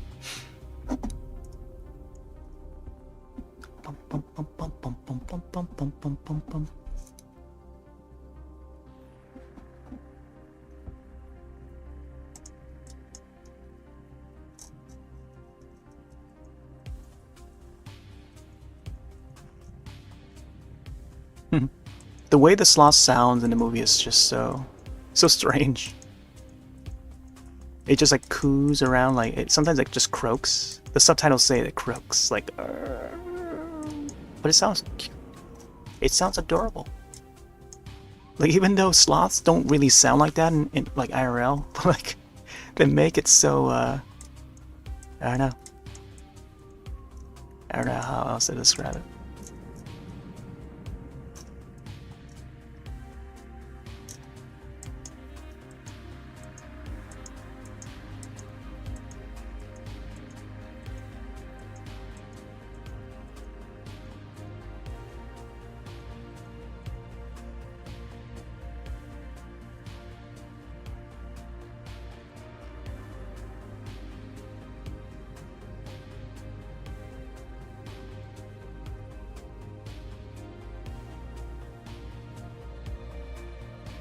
Yeah, to go along with sightings, X-Files. There were films like, other than the the Ridley Scott Alien films, like those would play on TV and stuff back in the early '90s and stuff. Both Alien and Aliens, because they were still coming out with like Resurrection, but they were more like sci-fi. They were starting to become more sci-fi original, like that sort of vibe. And I guess the same goes for like Jason X, that became like a cult classic.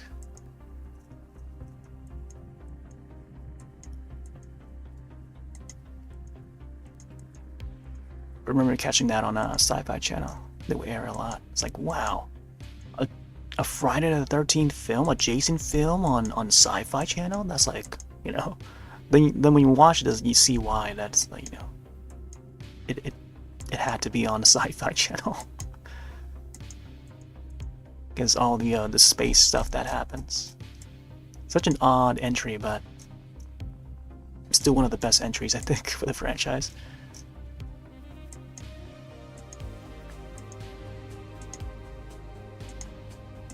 I do agree that there's a little bit of a piece of lore in Jason X where the character would exist on Earth 1. Like, there's an Earth 1 and then there's an Earth 2. So there's a little I don't know, there's like a little moment where we get to see like an Earth 2. So he's like in a different dimension, and knowing that, I feel like they could go the route of like Flash, like a Flashpoint sort of story. So Flash from the DC universe, there's like multiple Earths. If you watch the Flash show on the CW, you would see that there's like multiple universes and stuff, multiple dimensions. And yeah, I feel like they could do like an alternate dimension Jason, Friday the 13th, if they were to bring it back. And it was that recent remake, came out like over a decade ago, which was okay. They did go back to that camping setting, but I don't know, as a remake, if they don't, they went, with the Jason character, he's all an adult and is going around the campsites just slashing away, but they didn't make use of his mother, Pamela. So it was unlike the original Friday the 13th, whichever year that came out.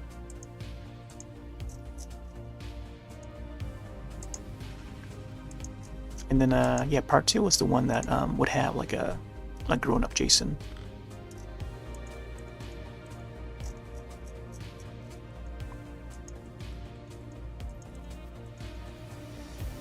But yeah, there's definitely a crowd out there that wants to see like a revival of Jason in like a form of like the setting of Earth 2, like that would be neat. And it doesn't necessarily have to be Earth 2. Like, it could be like another Earth altogether. And it doesn't have to take place in space either, you know. But yeah, it would be nice to see what would be different, what things they could do different in that next installment if it were to happen.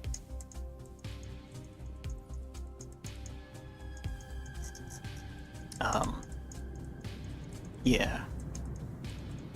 But to go back, to roll back a little bit, I wanted to mention like Fire in the Sky, because that was another like sort of alien film that was like more horrifying, you know, takes a more horrifying route, just like the Alien films, Alien and Aliens, but with a more realistic, close to home sort of a feel. But yeah, that one I always remember that it stars Christopher. Is it his? I forgot his name already. Oh man, I used to remember his name when I was watching X-Files, because he would also star in the X-Files, later seasons of the X-Files, to replace Danny, or to replace David, aka Mulder. He did okay in the X-Files. Like, the ratings were still pretty low on Fox because, you know, no longer have David.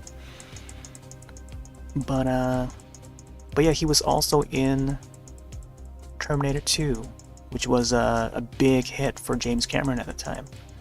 Big summer hit, 1991, whichever year it was. 1991, 1992.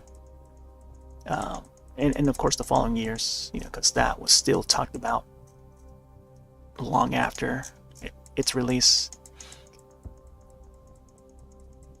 But yeah, T2 Judgment Day, he played 1000, or T1000, and he was great. A very menacing character. Always looked mean whenever he's on screen. Mean on screen.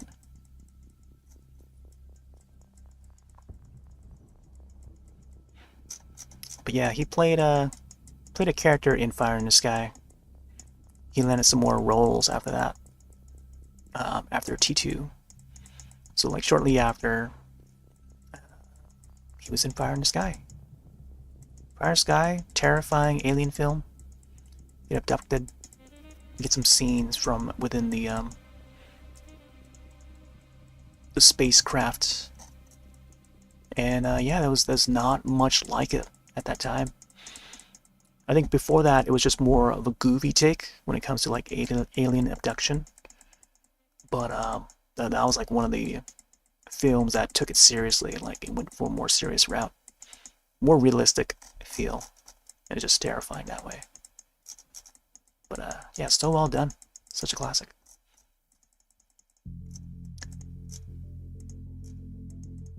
There's a more recent one that came out now called No One Can Save You. It's also on Hulu. And yeah, it definitely rings to mind Fire in the Sky.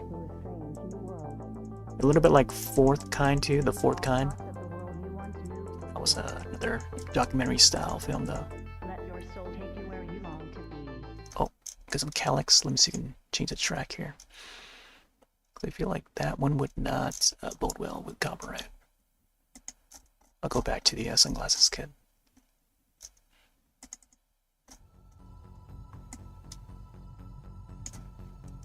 Oh man, the Sloth though.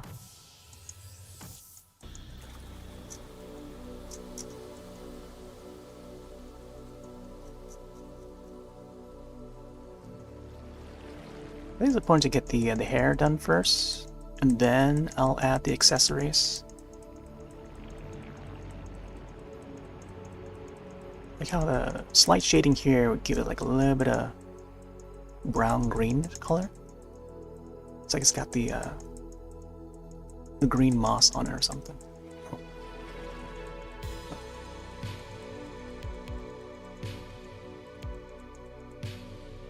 It's a nice hiccup there.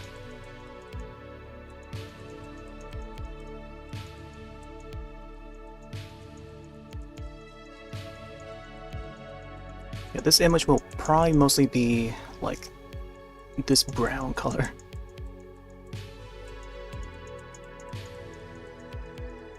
This could be a very dark, mostly brown, mostly black.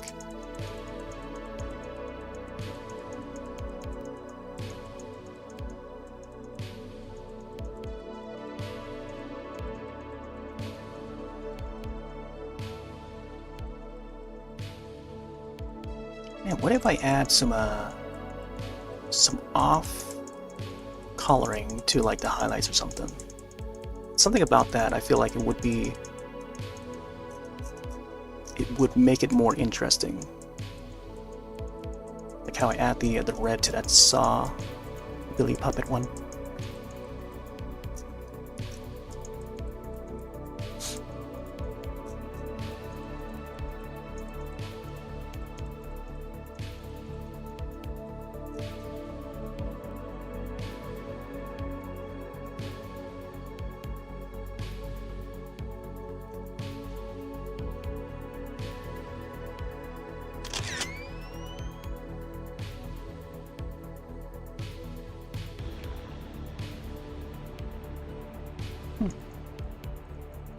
Yeah, let's give a slight green to it.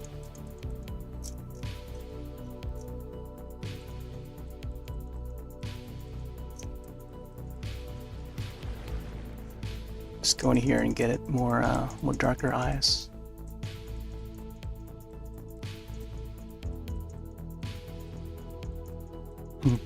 Certainly looks more sleepy though.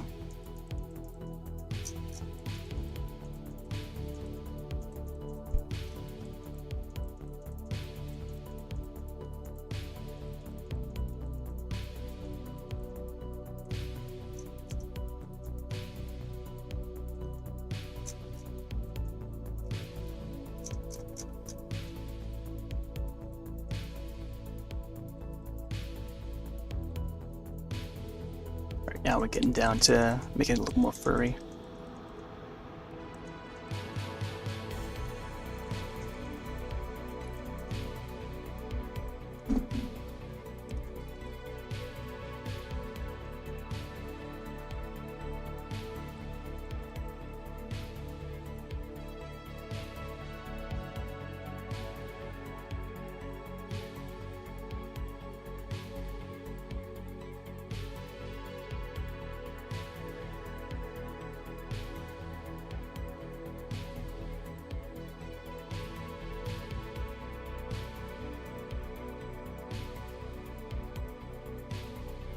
I feel like the right side of it would be more visible. They went for a very light brownish colored sloth in the movie.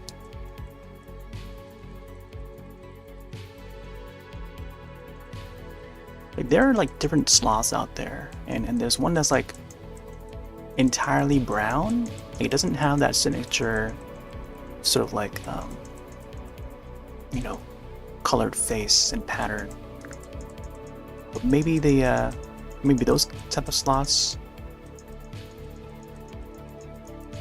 are the three-toed sloth, and then I don't know, maybe there's like other species out there that just have a slightly different look, but still part of the same family.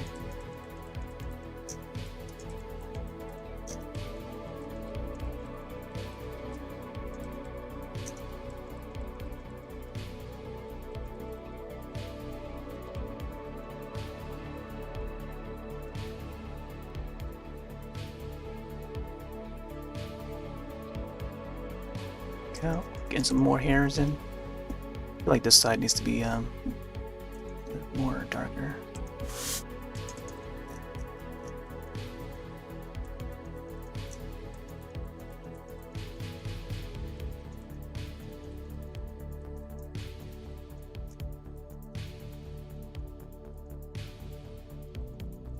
Ba, ba, ba, ba.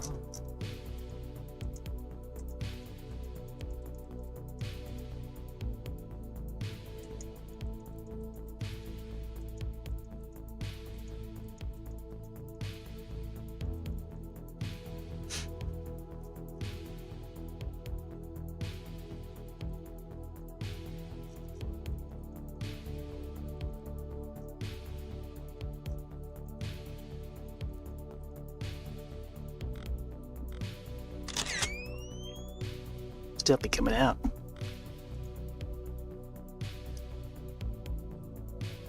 Let's go for more darker color.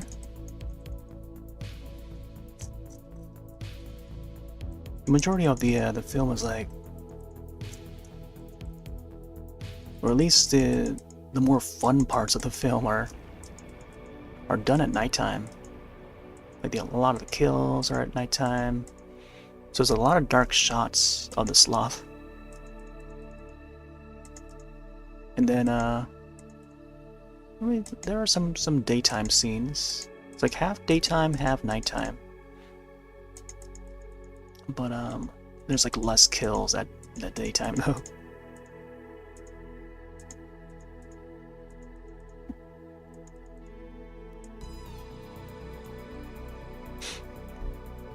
Alpha.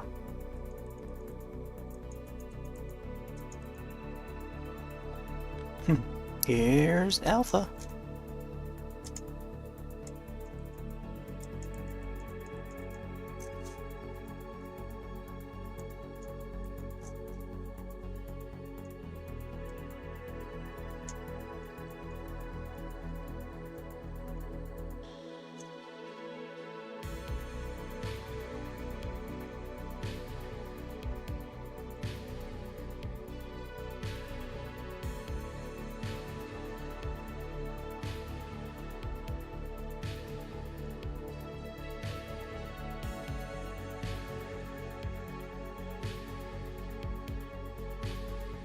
Go. Making sure that part is darkened.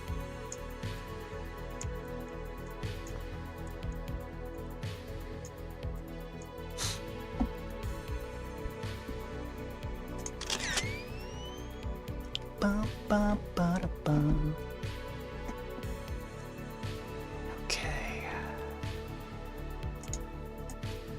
Now we get to add lighter parts of the face. This could be a lighter fur though. Let's go over it.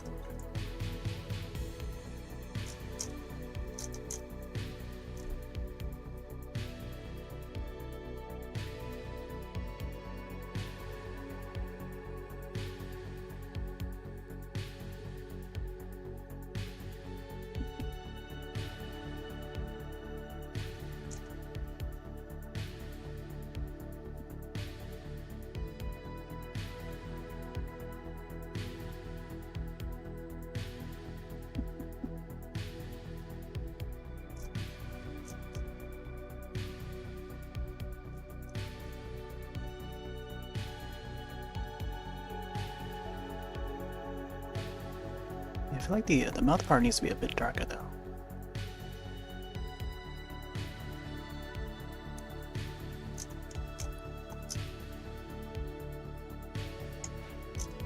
There we go.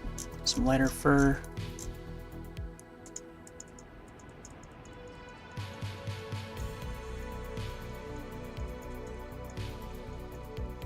Yeah, there's definitely the color of the fur that we want to get.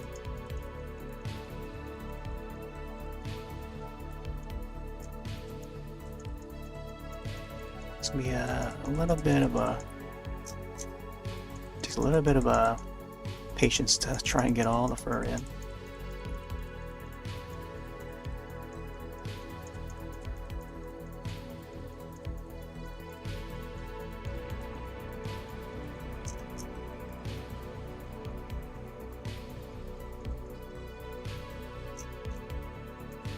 I think starting off with like a darker base. Whoop. Keep my hand in view. Starting with a darker base would make sense to give it the I don't know, the layered look, so that you know that it's a darker layer underneath.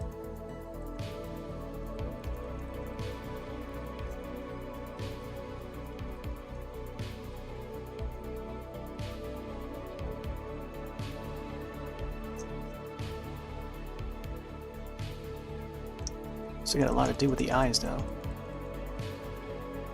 The eyes haven't really drawn out yet, but it's So far, I just have the base layer for it.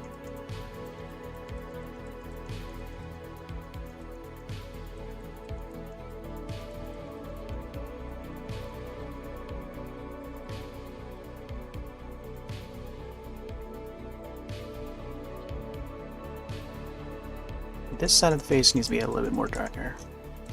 It would have to be shaded.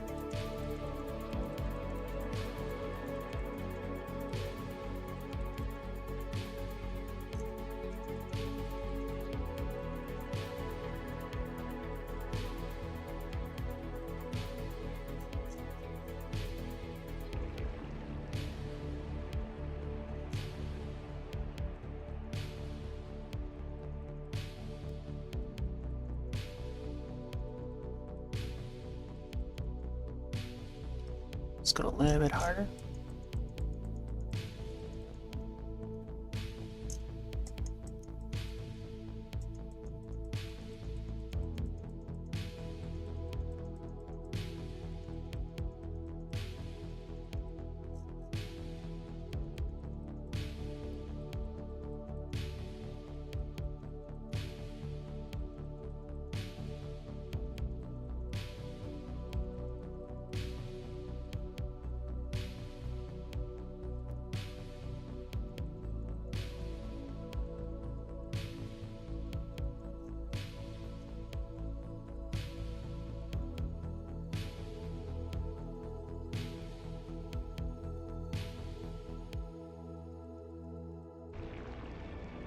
Get some more notifications.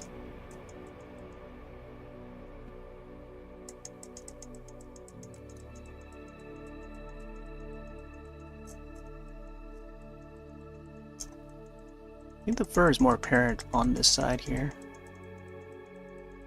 It's where it starts to shade.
Oh my gosh. Yeah, it's got like a slightly frosty look to it.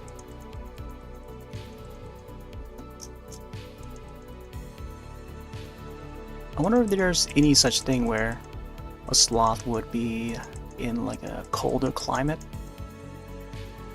Because they'd be in the jungles. Most of them would be in like the jungles, the forests, the warmer climates areas, but like I'm not sure if there's there's an environment where a sloth would reside in a colder climate.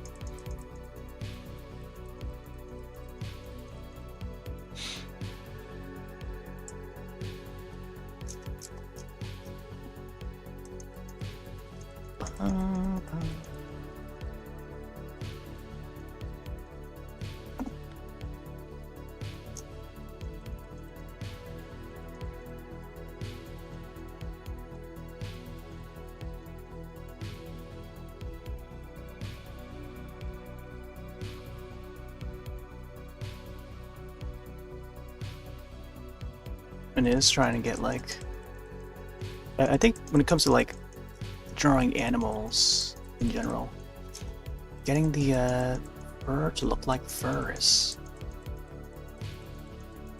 probably the most time consuming. It was usually just like, you know, scribbling along and just pushing the fur in a certain direction. And then as long as you get the fur in, like lined up in the same row and stuff, and then creating multiple rows after that,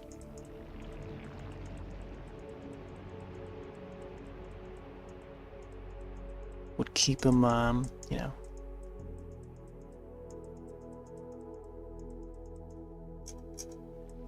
keep them tame.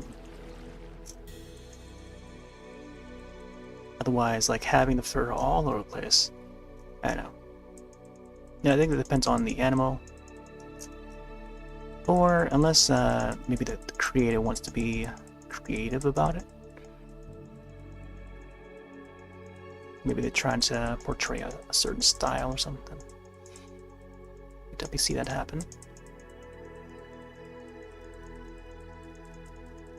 Like I could just do like all scribbles and stuff. And hey, that's the fur. Like that could work too, but I think it has to be consistent with the rest of the image. Like if I continue to do like those scribbles, those line scribbles. Like if one portion becomes a mess, like the rest of the image has to be a mess too, for it to work.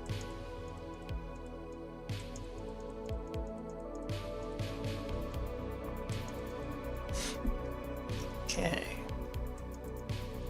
Got our lighter fur.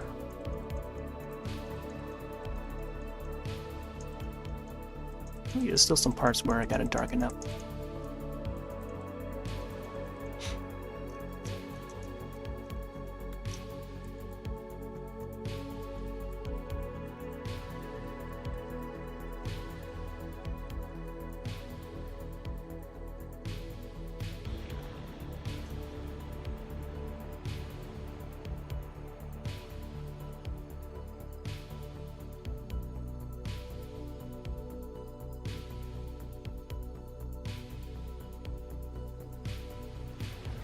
It's more realistic looking now. Just a tiny bit.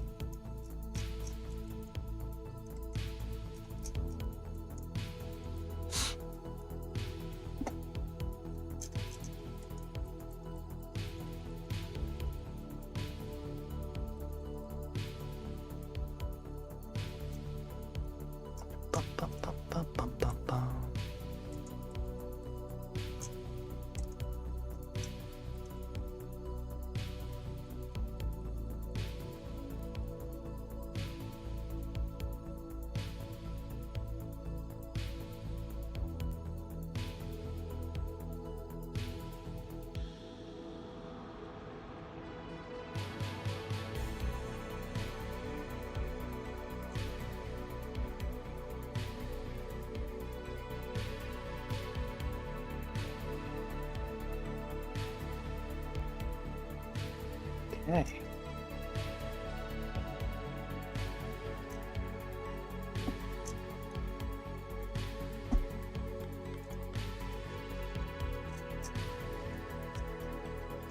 Let's darken this part up a bit.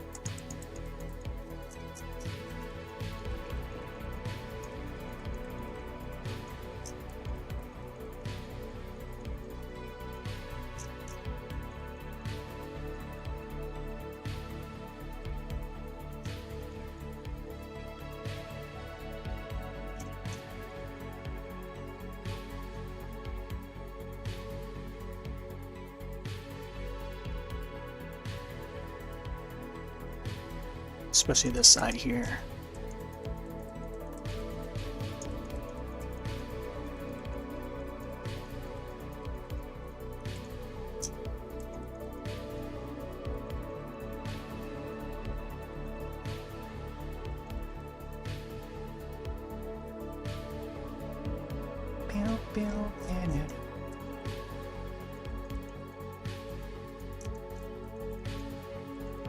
Darker brown.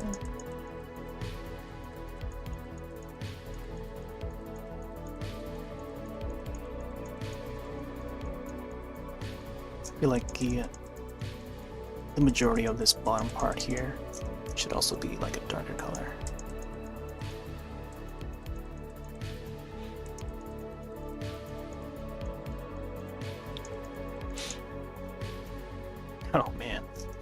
Like I was like just peeking out.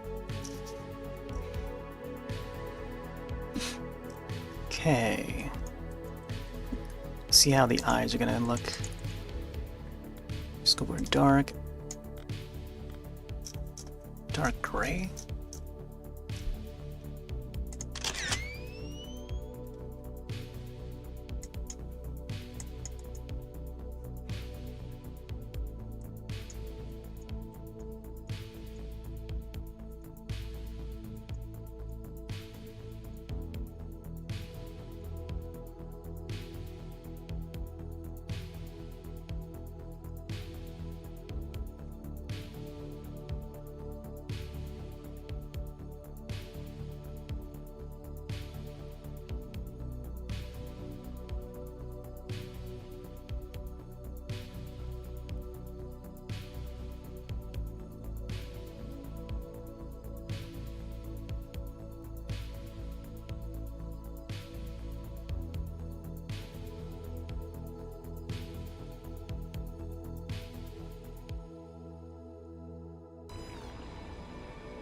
I think that's how the eyes are gonna come out. Try and get the nose too.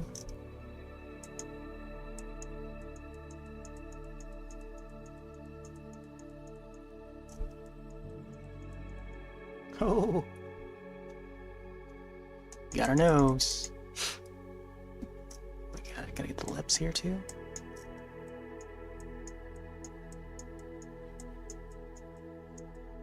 Oh, our sloth.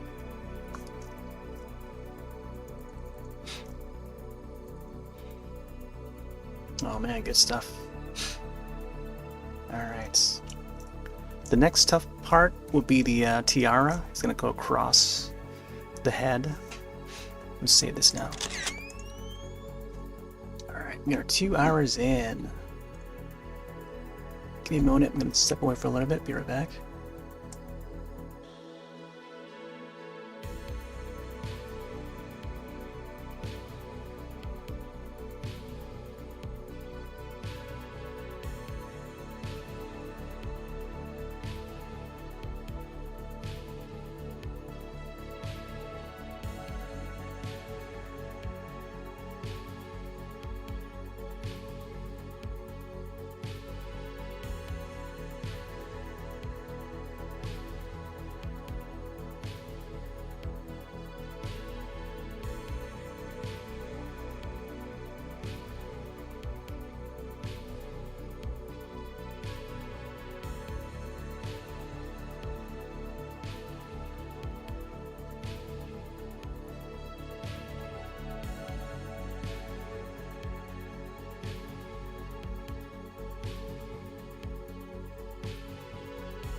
Okay.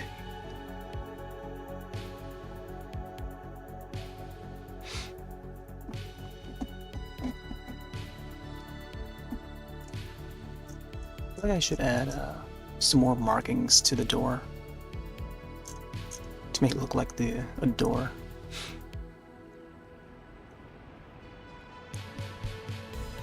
I think just having this is also fine.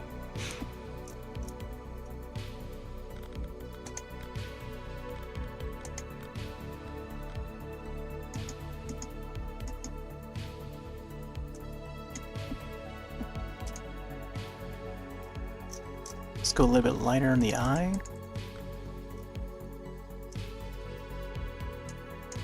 Whoa, boy.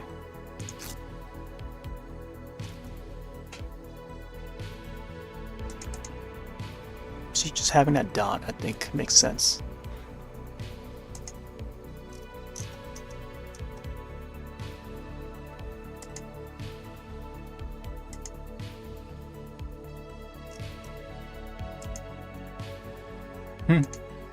Not too many on the nose, but a couple of dots. Maybe one more here. Get a very bright part.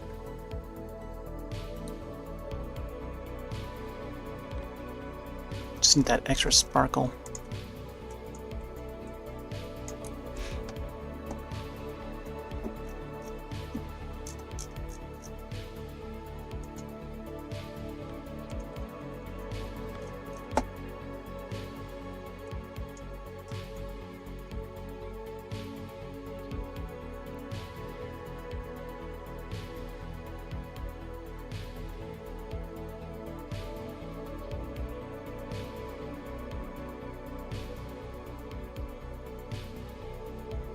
Man, I would love to play the soundtrack from the film. That would need, like, any of these films that we do like fan art of. Just have like the soundtracks where the films play, but I know YouTube for sure is gonna pick up the copyright from, which would be a shame. Like I was thinking to do the Saw soundtrack as we were drawing the Billy the Puppet.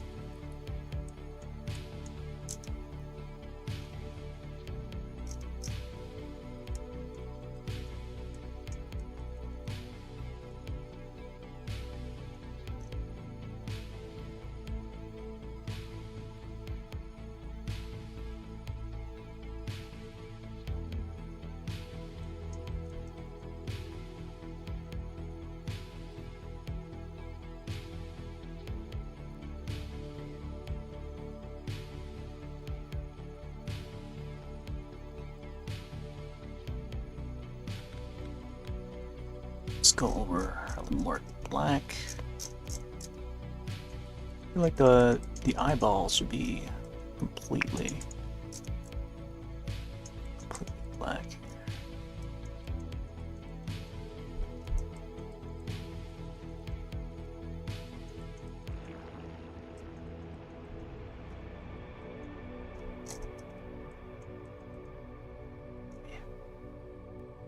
Need the mouse to cooperate.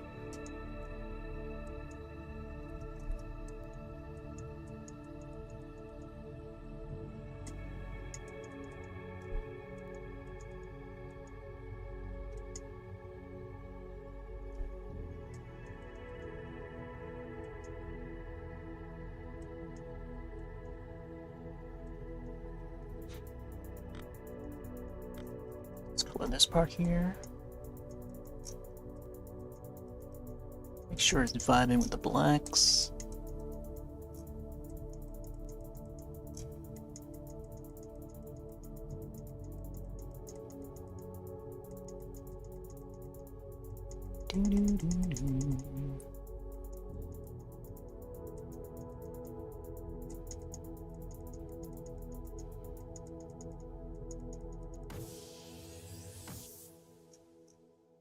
I feel like the eye should be a little bit bigger.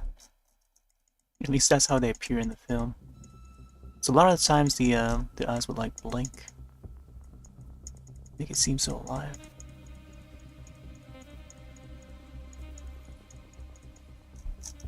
Try to color this part here.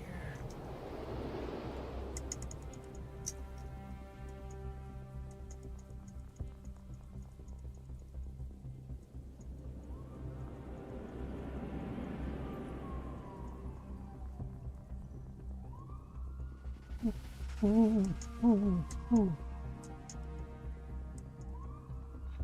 feel like they could add like an owl sound in there.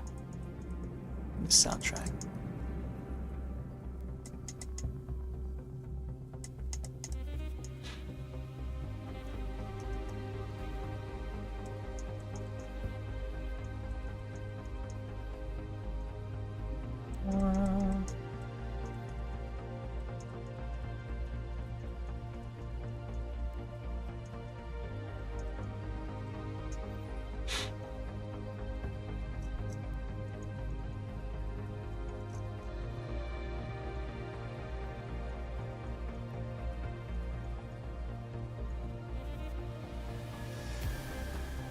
Oh man, Sloth is coming out, yo.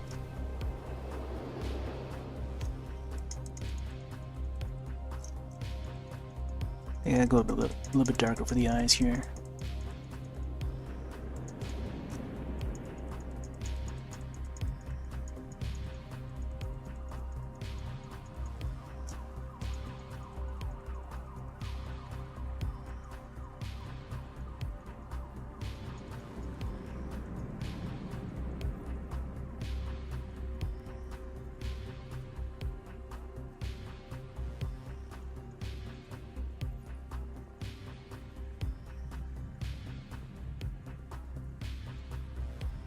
Bum, bum, bum, bum, bum.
Be shaded.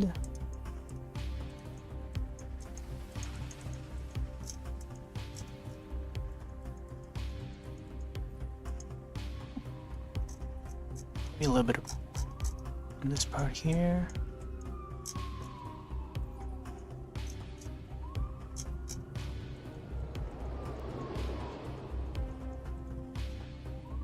And also up here.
Strands of hair.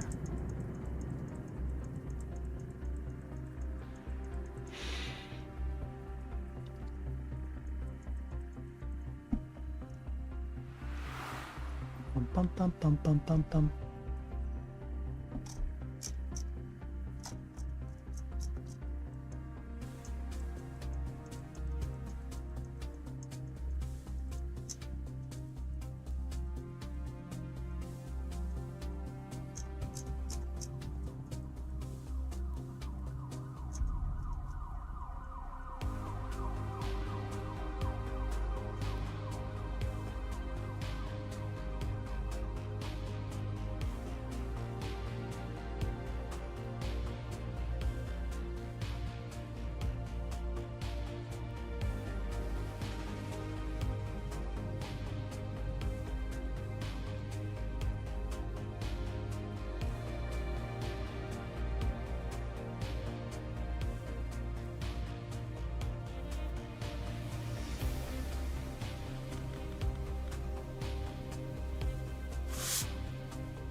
Gotta balance out the dark shadows with some more fur.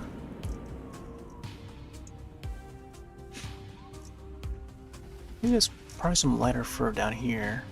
I don't want to go too light though. Just get a little bit strips here. Yeah, I think they like somewhat this color. Yeah, this is the right color here. Gotta be like a lighter brown, but not too reddish of a brown. Although the reddish does give it some depth to help accent the color and the hairs. So I think having this lighter one definitely would give it more depth, more realistic look to it, and layered together.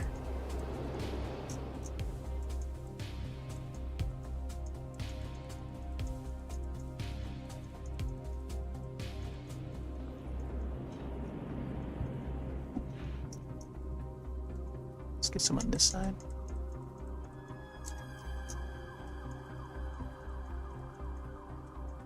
It's funny that they make the they make the hair for the sloths look so smooth, and especially for the puppet that they use. It's like they comb the hair. In a way, it's kind of like Harry and the Hendersons. It reminds me of that old Bigfoot film. I think eventually it was turned into a TV show, something like that. Like a sitcom. Man, I remember that was like such an iconic, series. The family with the station wagon. I always remember the station wagon in that because of those films.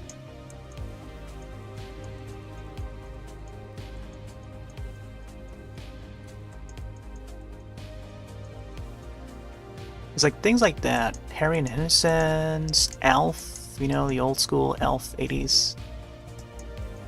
Like the cuddly alien, I guess. Or creature. It's what, I don't know. Those kind of films is what's,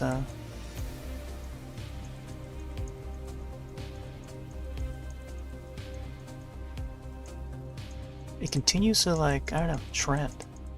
Like, even with this film, Slotherhouse, it sort of brings that vibe back. The whole E.T. and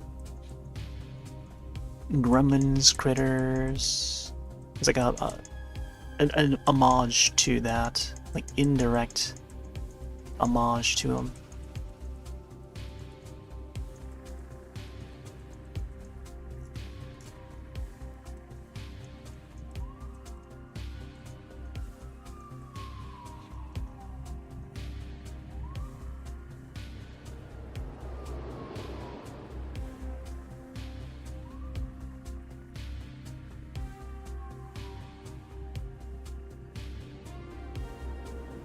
They try to bring Elf back. Elf, the alien life form. Who happens to eat cats on his home planet. Oh man, that's the only one thing that drove people away. But other than that, I think Elf was such a most welcome alien for the whole family.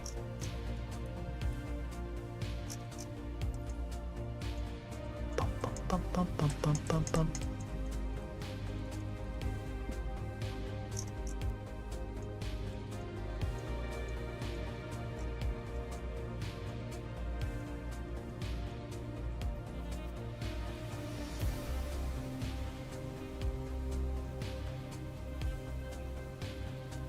Oh man. Sloth's coming out, yo. Gotta get some more on the cheek here.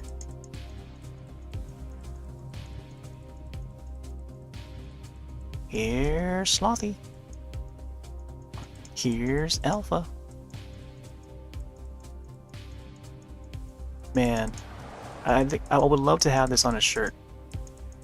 I feel like I could probably export this. I don't know what the resolution would be, but hopefully it's like high enough resolution to have it print out for a shirt. Because I don't know if anyone else out there in the world who has done any fan art for Slotherhouse. Because this would be my submission. And I've done like indie horror fan art before. There was one called Bad Milo, starring Adam Moreno, I think.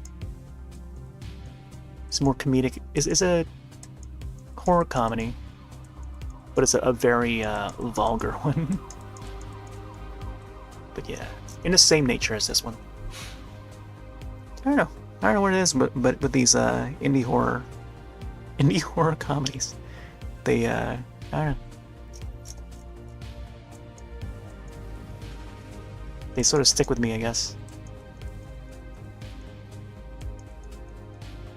And it's just like, I don't know, it's just original ideas like this. And Bad Milo was just like one that really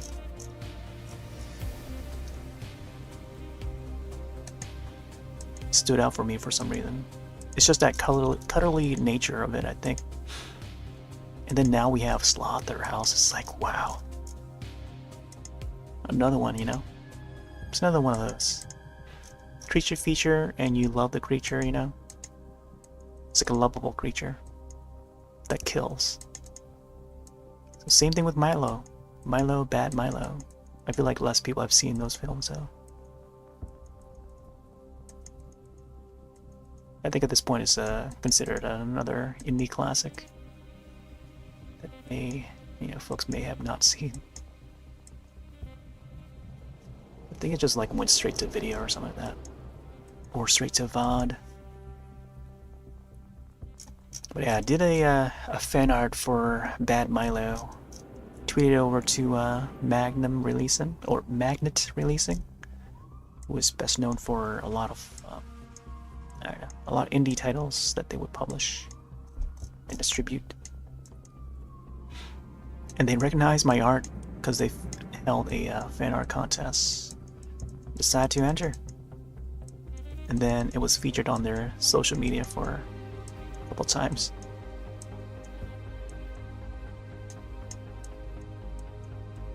I was pretty amazed that they actually featured it for a second time, saying it was a piece of cool fan art. Alright, I think up next is the top part. That is the tiara. I'm gonna try and get the shape of this right.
Oh my gosh, yeah. Gonna go with gray. gray at least, you know, sets the foundation for the tiara.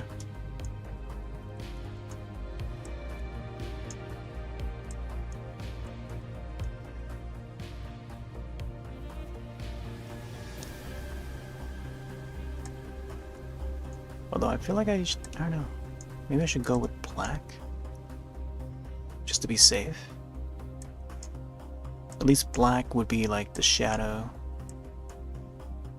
that I could fill in. Alright, seems to be like a big gem on here as well. Go down. Drawing jewelry is like try to get the geometry right, shape. It's like I don't know. It's not like drawing flowers. You gotta be really symmetrical and mathematical about jewelry, especially man-made jewelry.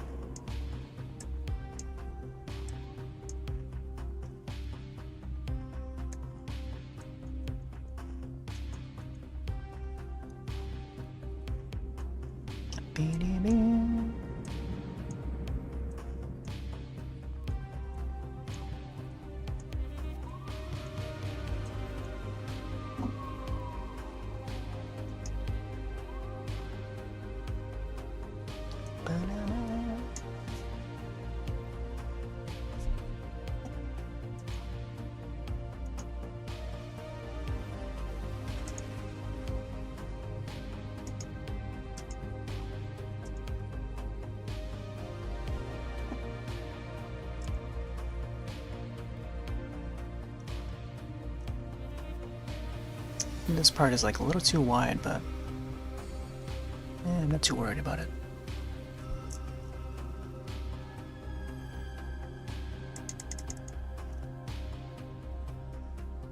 Alright, just making these little indents.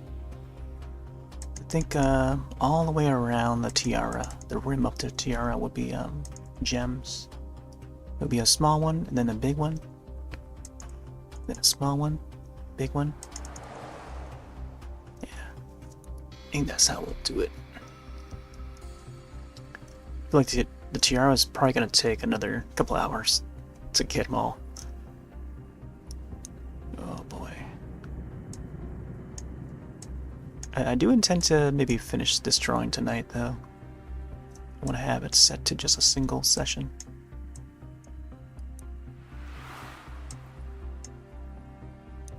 Ooh, I don't know how much this would tilt over though. So I'm trying to sketch this out.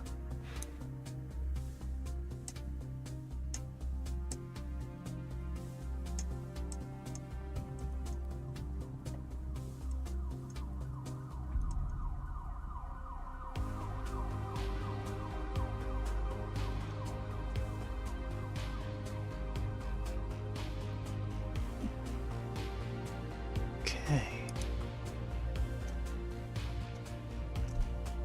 This one seems to have one gem.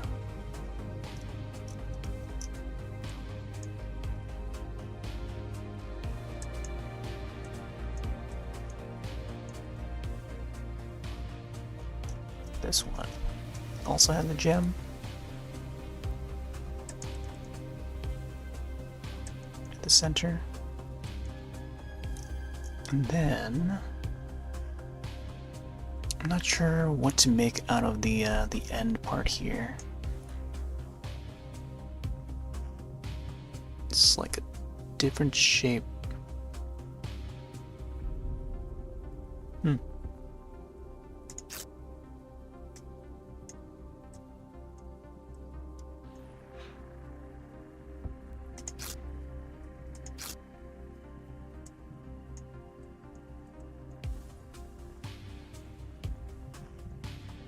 Let me go with this shape here.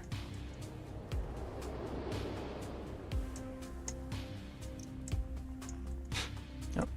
I need to sneeze again. Be right back.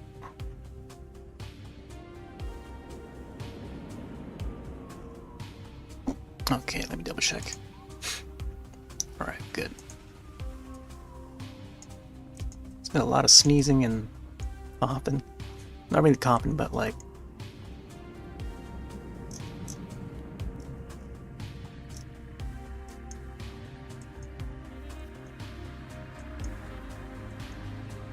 hopefully we don't have to deal with like nasal congestion.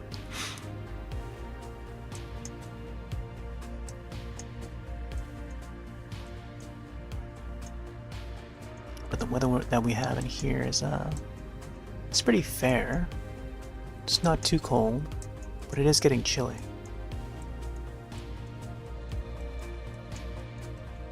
I had to take out the AC. But I know that in the coming days we'll start getting some cold nights, dropping down to like 50 degrees soon. Which is not too cold, it's just getting a little more chilly. That's how you know that the summer is has wound down.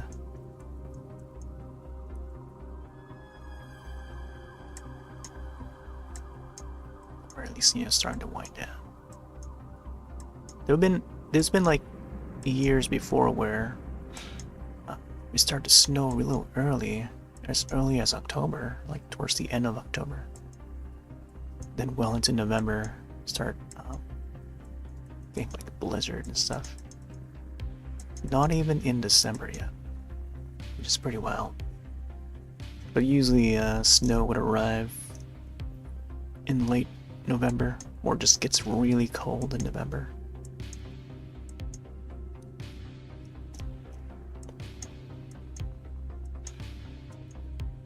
Good thing this year is just it's been getting rain and wind. We get some winds.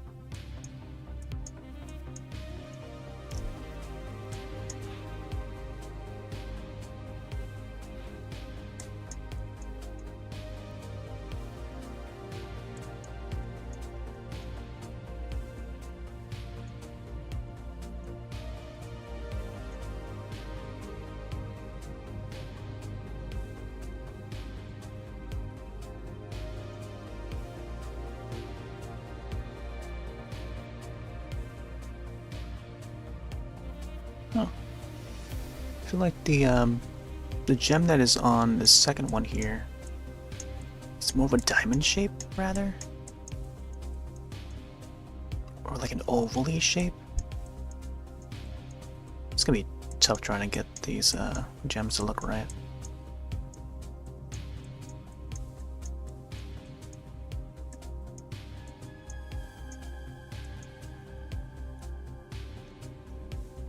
And then there's another one at top here.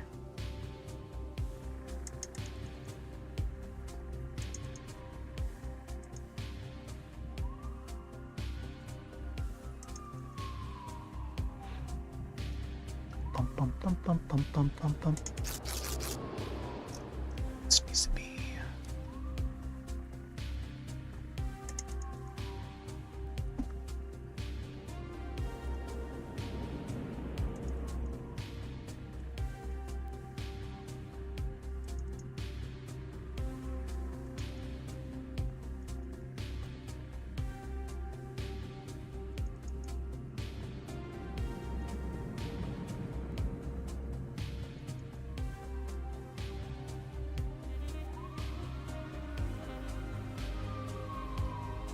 I feel like I gotta go with a lighter color.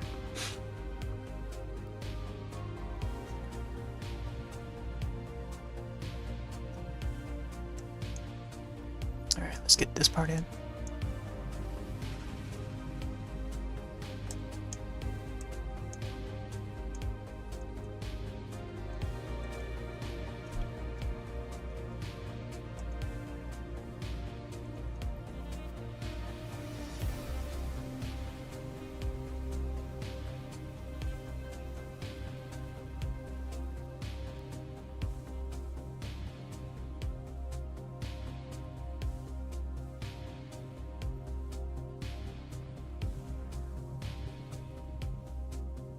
Seems like the gem on a third one here goes sideways.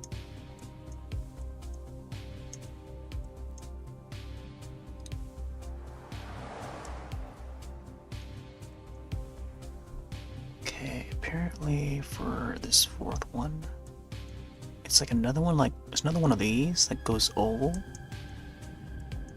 on this end, and then it would have a more circular one on the end. Interesting. Man, imagine getting into jewelry, designing jewelry and stuff. Or tiaras.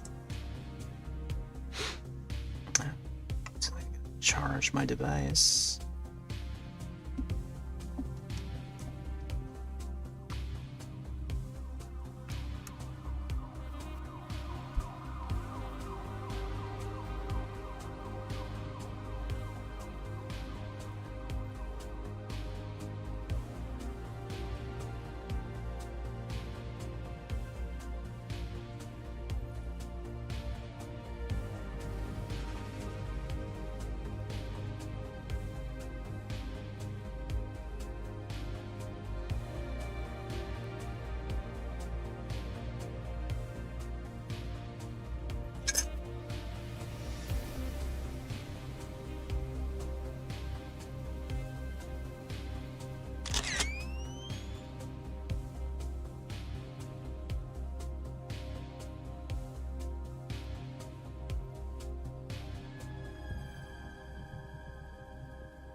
So now we're just adding the beads, I guess. By beads, I mean the gems.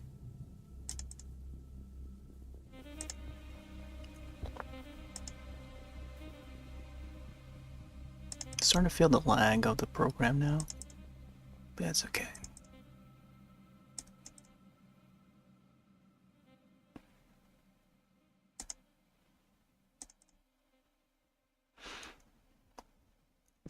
Bum bum bum bum bum bum bum bum. And let's go back up.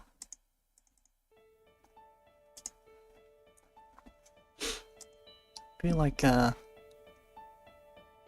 should probably add some blacks to it too.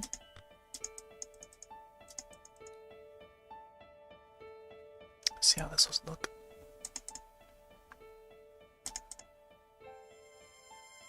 Yeah, definitely should have some blacks, at least on the side here.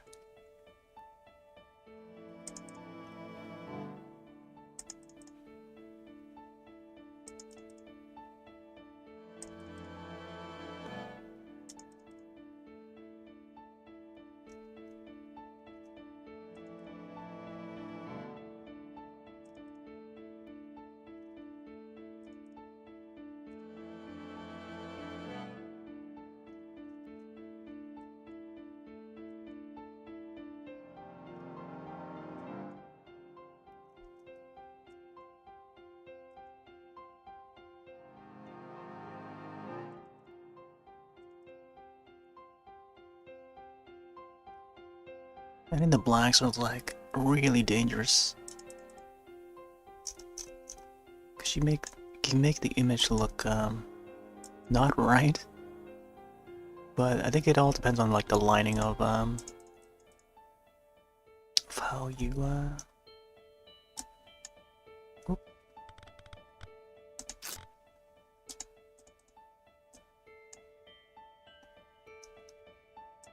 Yeah. It's hard to get the grays.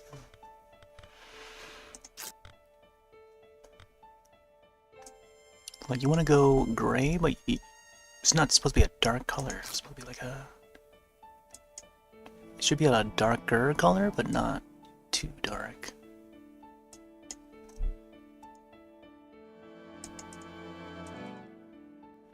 Maybe I'll just use a lighter black or something.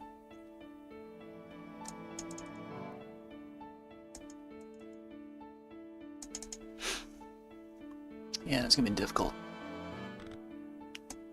Let's just go black and just use the transparency.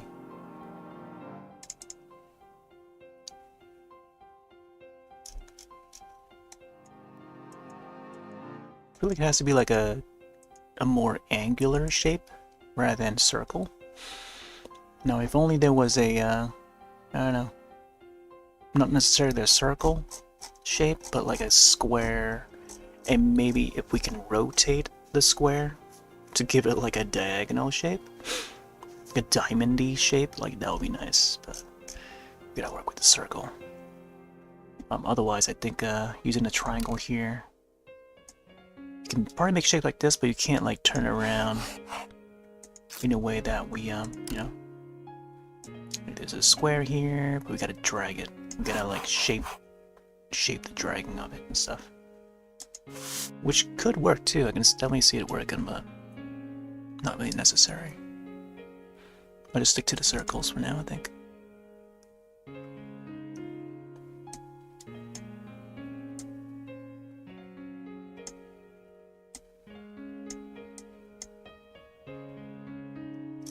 Then just gotta mix in like a lot of grays, a lot of gray lines, gray circles, and then eventually just add the shine to make it look like you know, jewelry and stuff.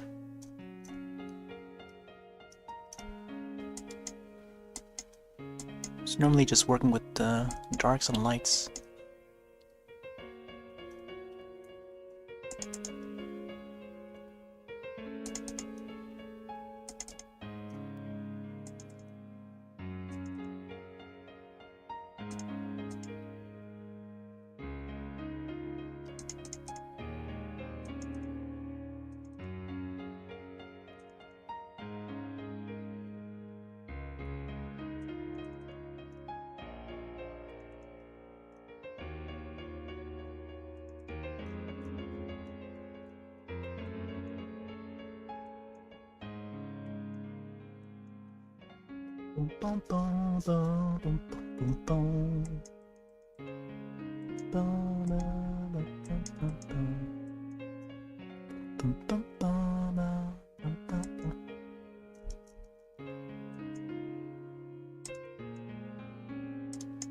Yeah, I think just having the that part just go straight through, and then I'll just add the sparkle afterwards. Definitely make it come out looking like it's sparkling. Sparkling jewelry.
Back to the spooky.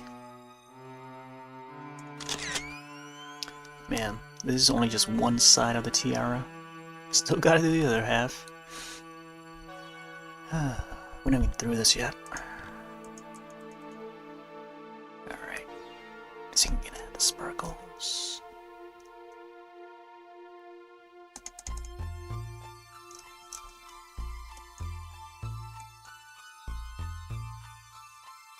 I think having it like jagged in a way definitely makes it, you know, more shiny looking and you know, gem-like.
Yeah, there we go.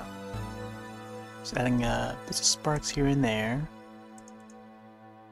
It looks like it's got some gems.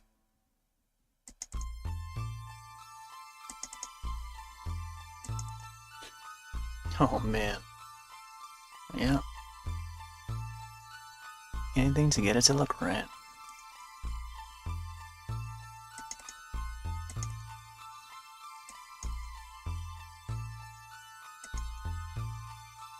Oh, not too far off there.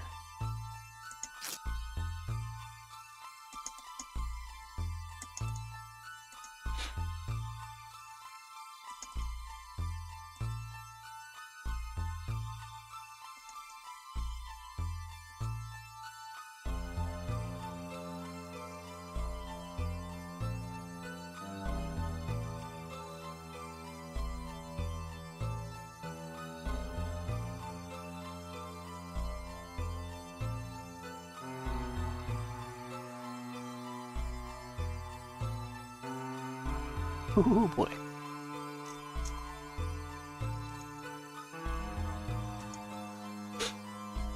Gotta make sure that top part is gemmy.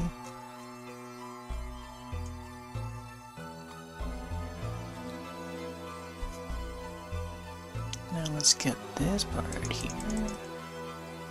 Let's go a little bit more stronger.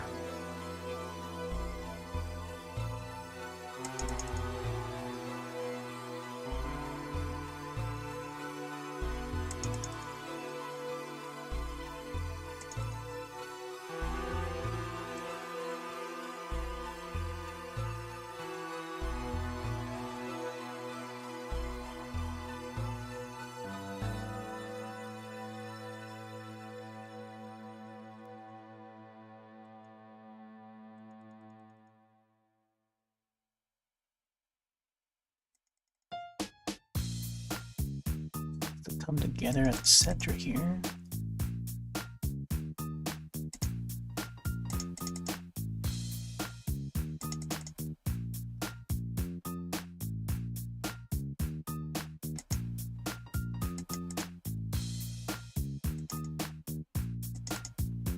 Oh boy. Yeah, now it's definitely looking as it should.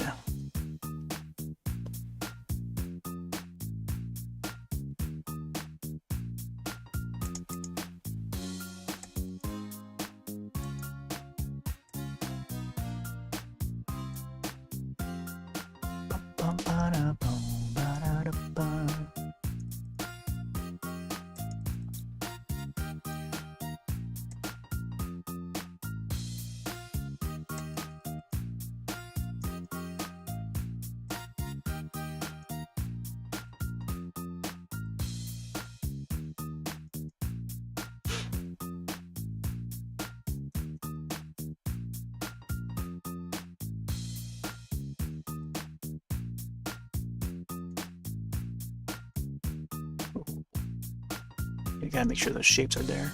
If the shapes are not there, then it's gonna look a little bit off on the tiara. Man, it's a lot of work to try and get the jewelry to look right. Especially with this small amount of space, man.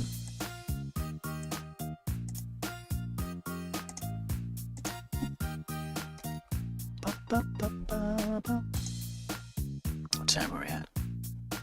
12:30? Almost 3 hours.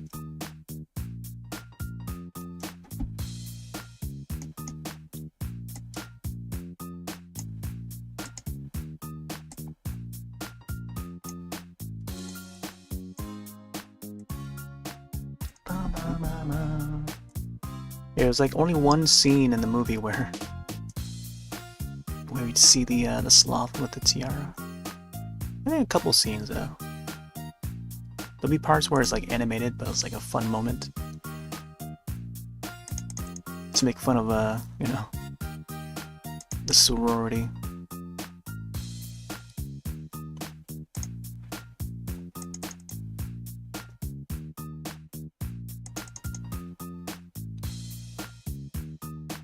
Maybe I should do it the same route where I get the blacks in underneath first and then have the brighter part.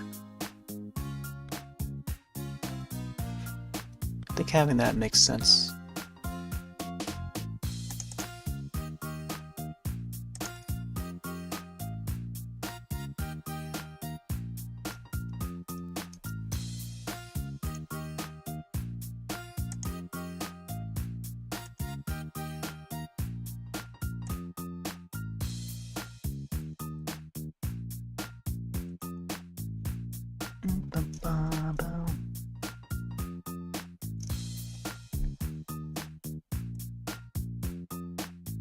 Well, that's a little too bright there.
Oh boy.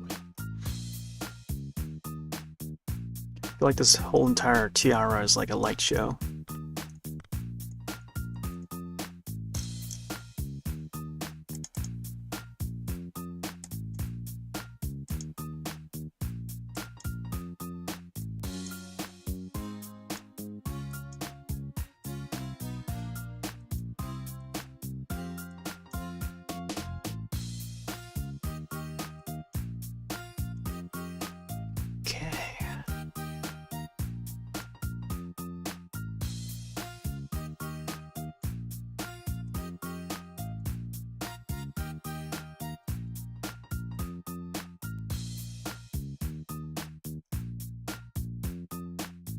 Now let's get this part.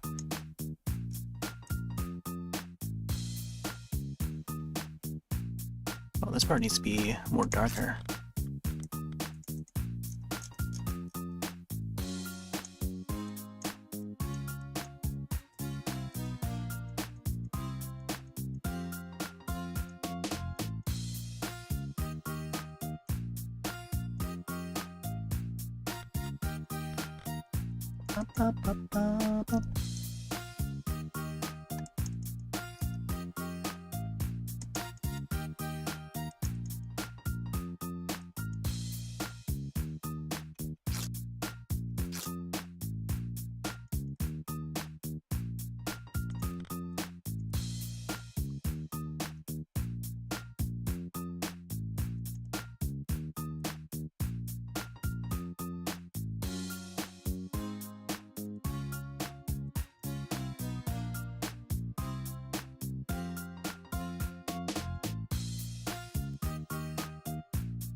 Man, it's just like every part of the tiara is like shining. It's always at least one sparkly part at every angle.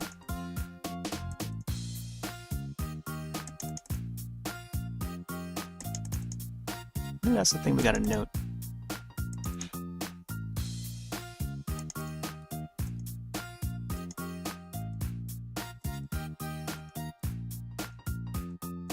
Probably due to the material that's made out of.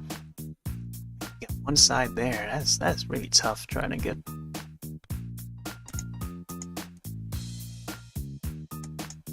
Get it to look like it should.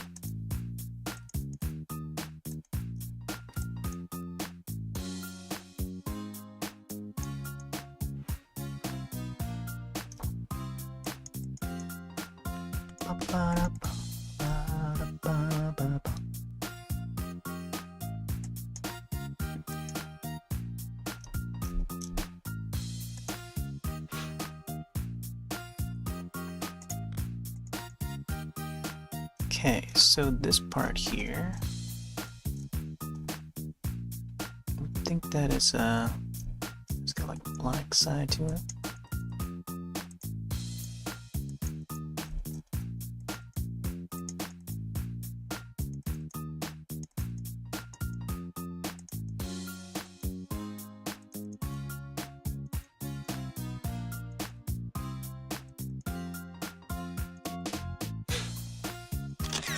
Save that for now.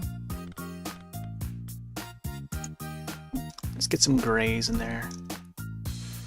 Alright, so I think this one is gonna be like this side but reverse. And I don't know if there's a part of the tiara that's broken or not.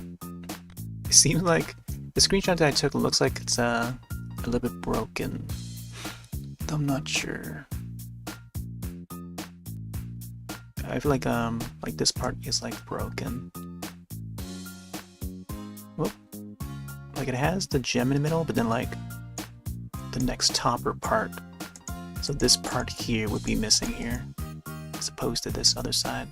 But yeah, it's just this one part here that was missing. I wonder if that's even intentional. I don't know. I feel like it's gotta be. Maybe I'll make that a thing. We'll see. I feel like it has to be accurate.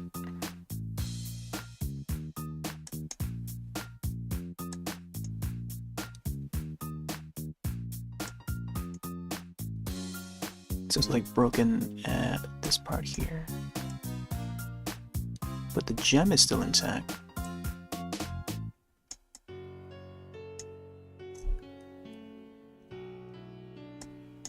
Make sure the gem is colored in.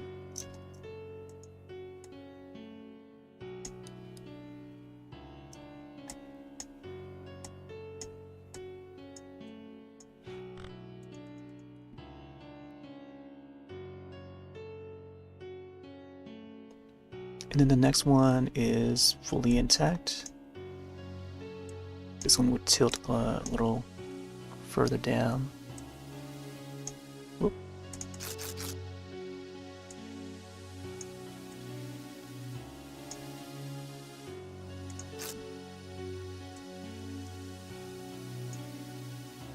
Somewhat like that, I think.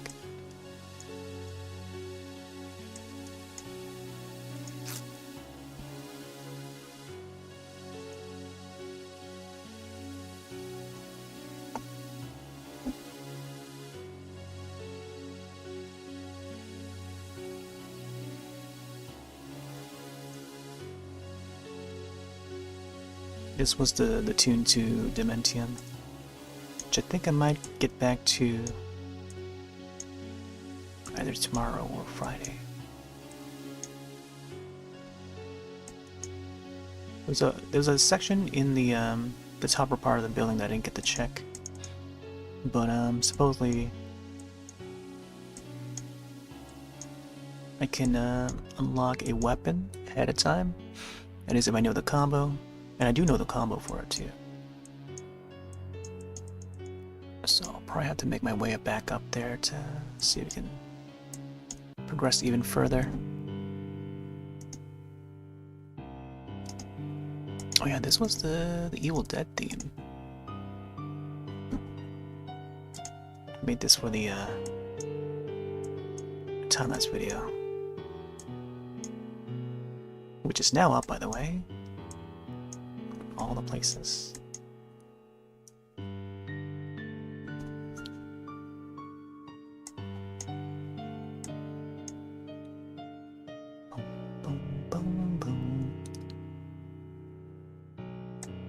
This one has like a gem in the middle.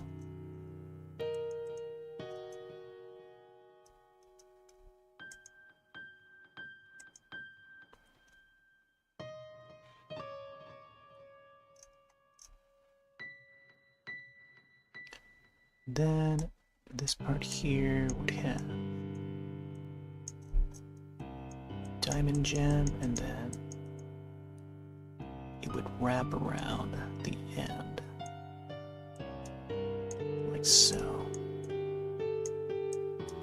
ending with a circular gem at the end.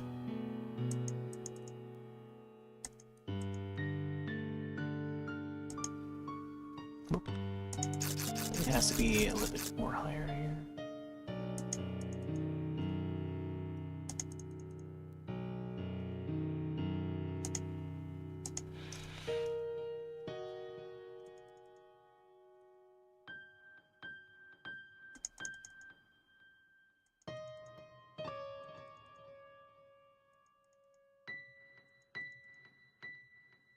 Oh yeah, I've got this also has like a circular gem at the tip.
Again, going along the tiara. One big, one small, one big, one small. Consecutively.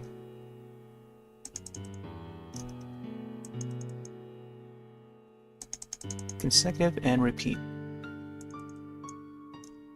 And it seems to connect all of them, like in order too. So, it's a good strat.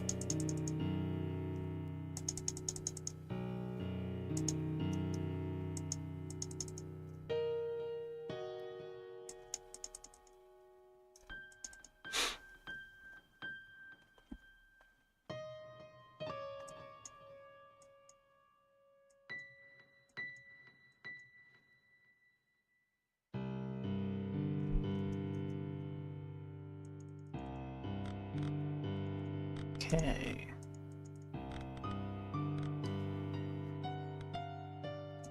I think I can probably go a little darker on this side.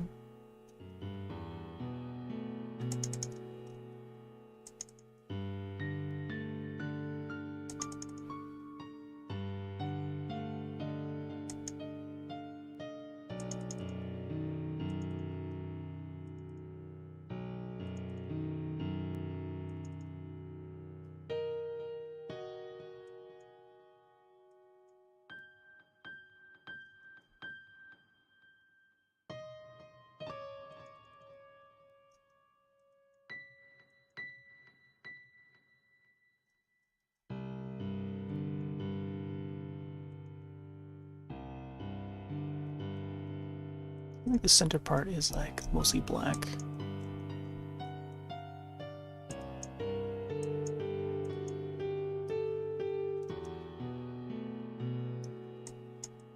Boom, boom, boom.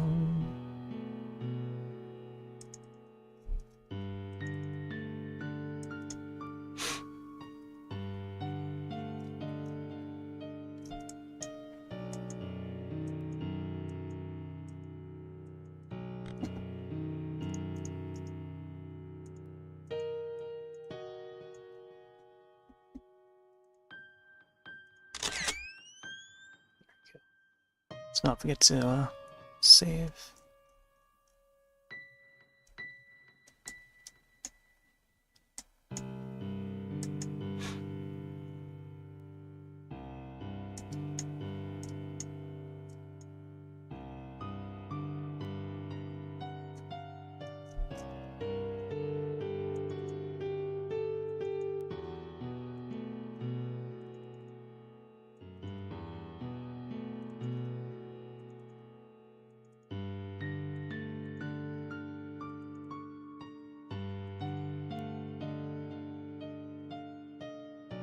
Most of the left side here of the tiara is just like completely like darkened, and I don't know, it's like a darker gray. Barely any lightness to it. There is some lightness, but it's like specks of them compared to the right side, so I think it's probably correct to make it like dark, like half dark, and then the right side would be the more brighter side with lots of specks.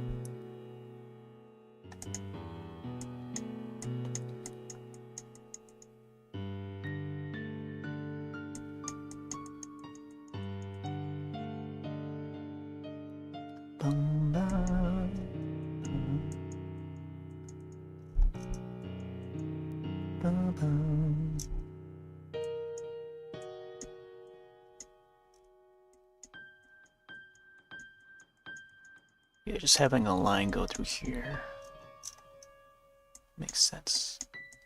I think I'll have one go under it, just to give it like a little shadow. And also to sharpen up the bottom part of the tiara. Here we go.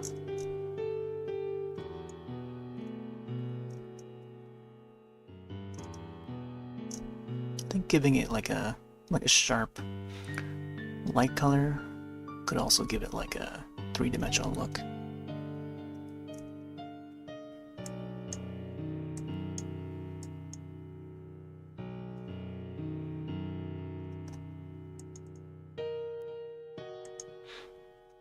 Alright. Like even there still looks pretty good, but definitely want to get some more sparkles in there.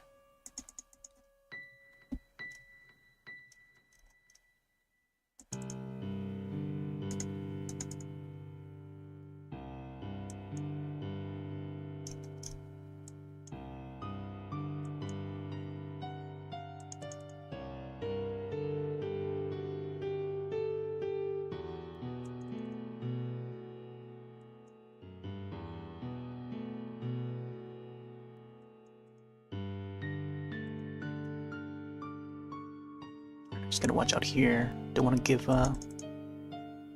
too much sparks, or else it's not gonna look as it should.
Ooh.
Man, it's hard to make out the this left part here. I think what I can also do is just have the shade, the darker shade.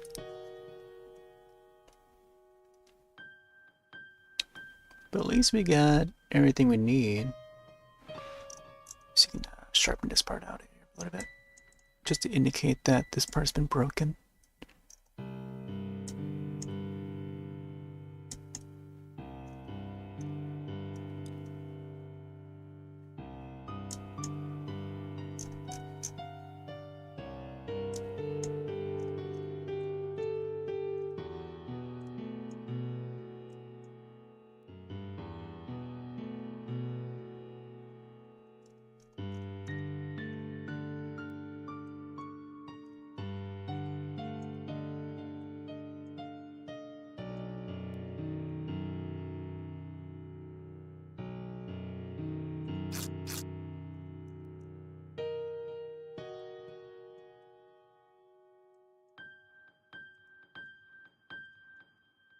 Oh boy. Very dangerous.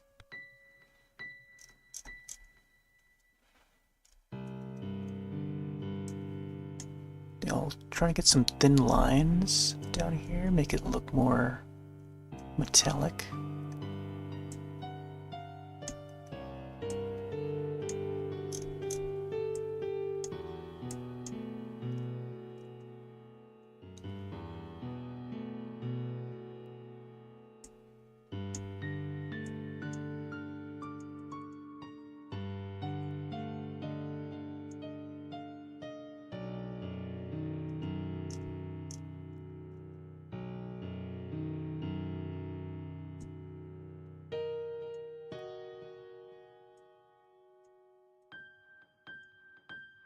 Oh boy. Let me thin this out here.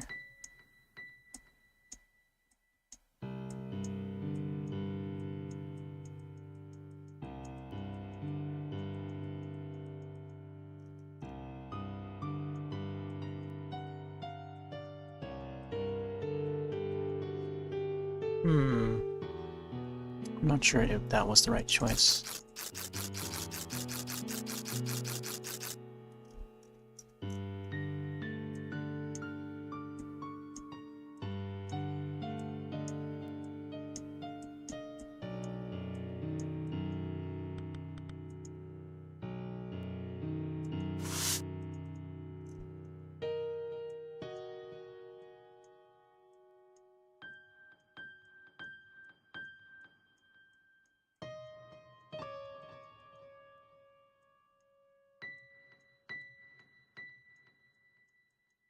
There we go.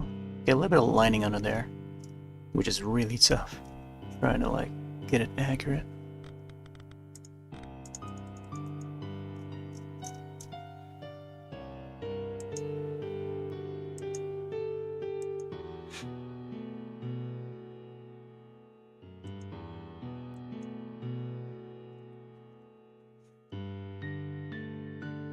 Man, I wonder if the director themselves or the actors ever noticed the tiara. There's a part of the tiara that's been broken.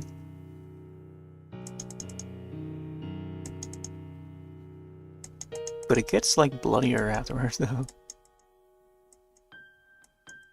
Bloody tiara.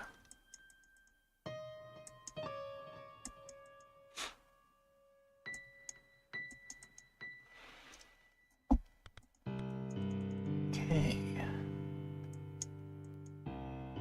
Definitely getting some progress.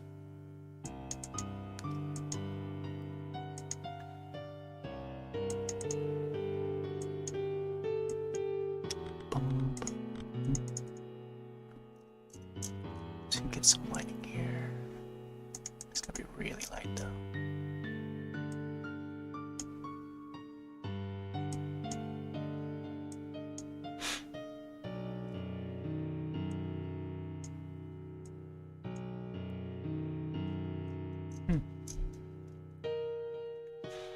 There we go, we got a tiara. I'm just gonna add some shade, see how it looks. Although I'm probably not gonna be a good idea though, but let's try it.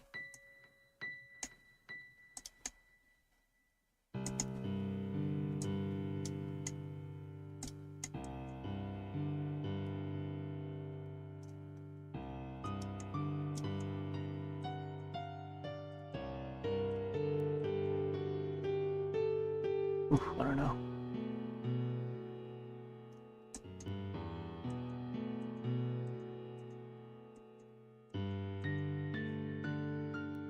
Like, it does make it look more curved if I do it that way, but then I also need to get the gems to shine. So you can try and get it back.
Yeah, something like that, I think.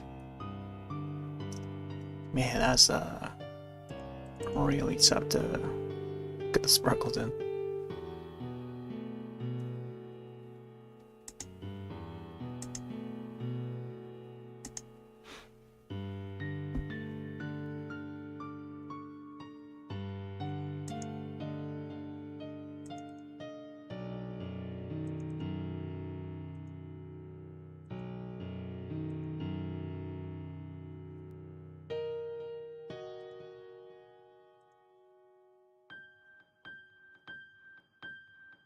Oh boy.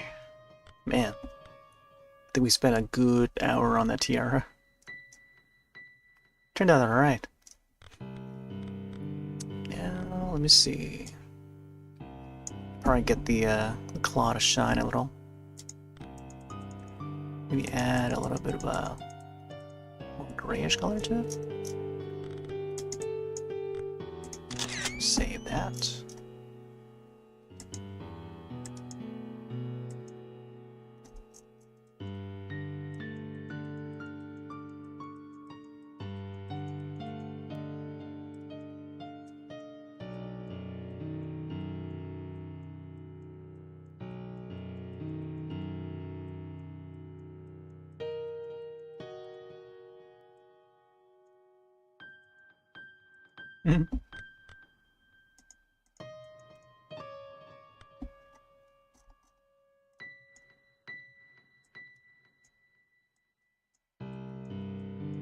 It should be more yellowish, I think.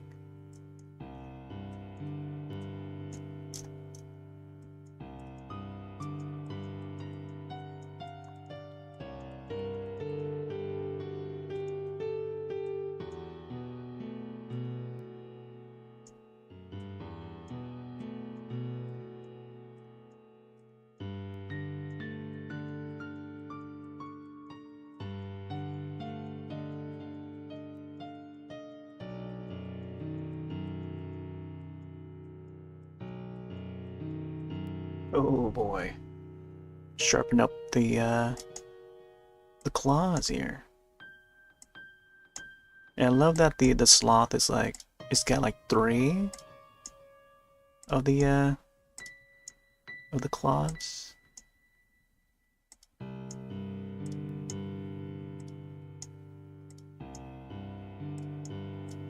Three being my favorite number.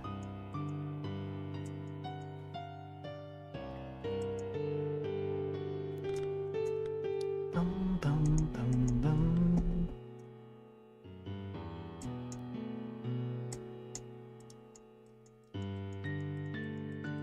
It's funny that over the weekend when I did watch Slotherhouse, I also paired it up with the Puppet Man,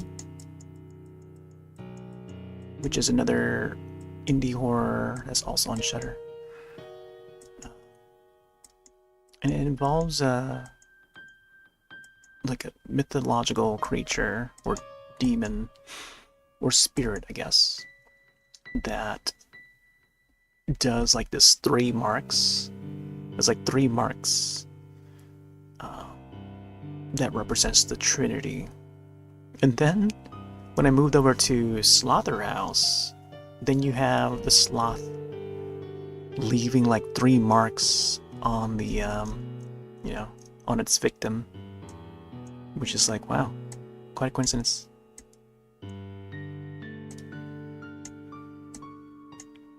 It's just a coincidence that I paired those 2 movies together. The 3 marks.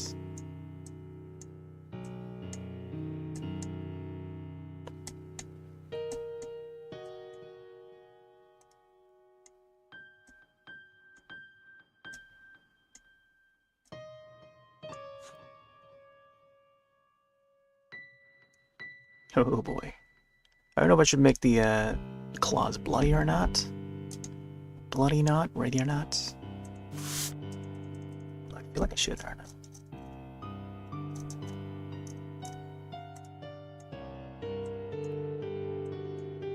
Just to make it more dramatic. Dramatic looking. Drama queen.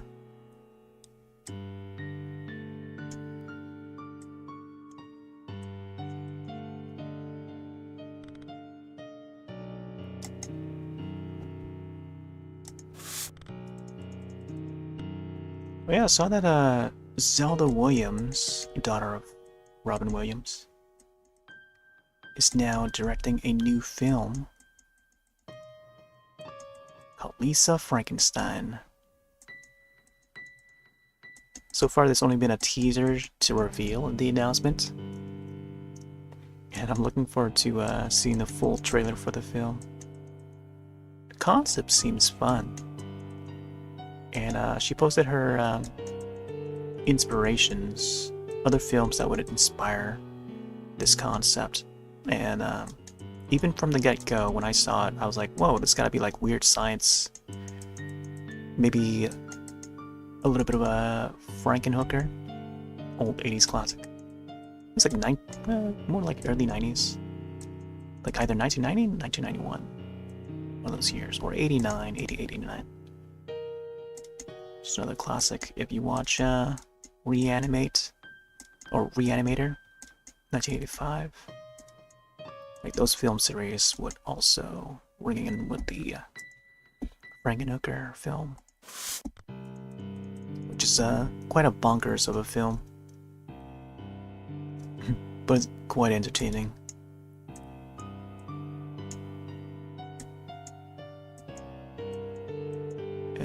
Yeah, I feel like this new Zelda Williams film is gonna be very much like that. Similar sort of vibe, weird science with a Frankenhooker.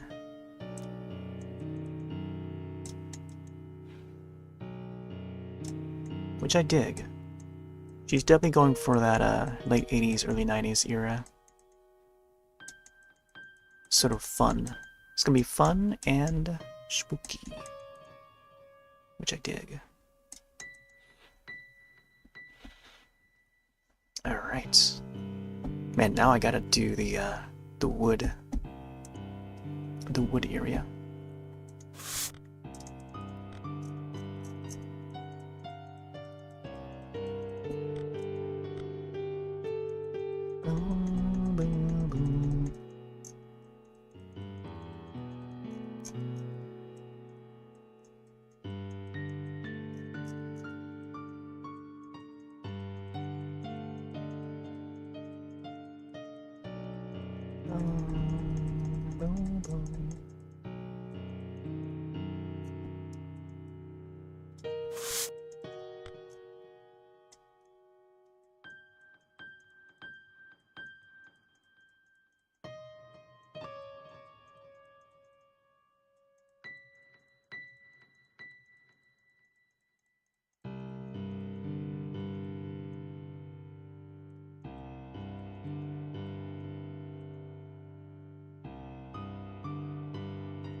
Maybe I should add some marks to the side to indicate that it's like wood.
But I should just do straight lines downward.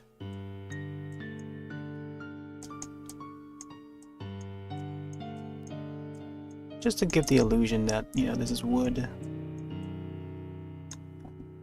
Let's go a little bit darker.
I'm trying to find a spot to have the age of the wood.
Slightly see a little bit of the markings though.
We got one splinter coming out here.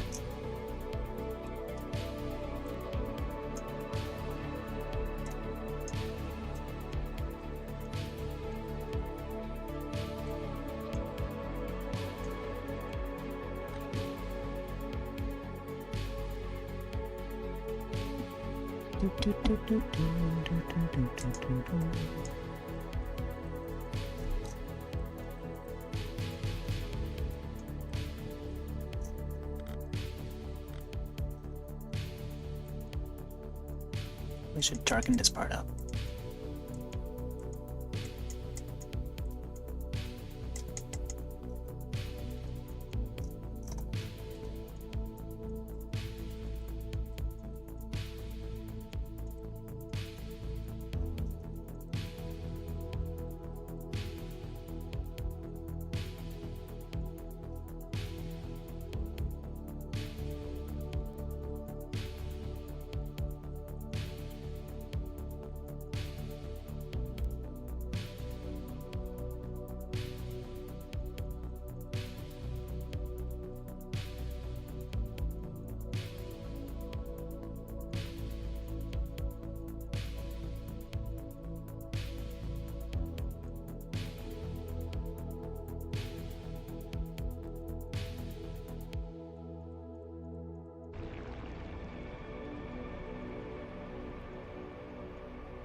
Yeah, I feel like I should add some shadows to the claws here too. See how it looks.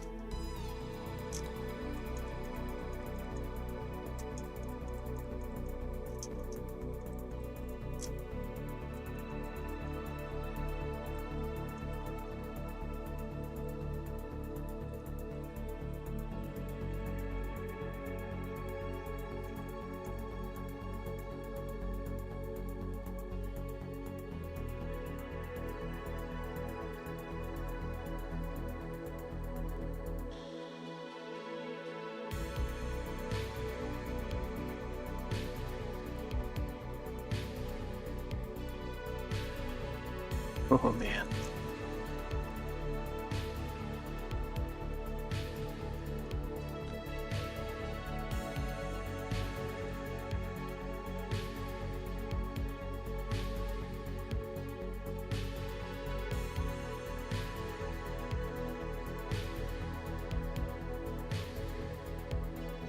I think now I just gotta get the wood to look like it's like thick.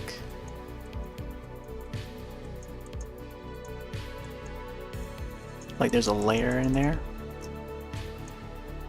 Then we should be good.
Oh boy.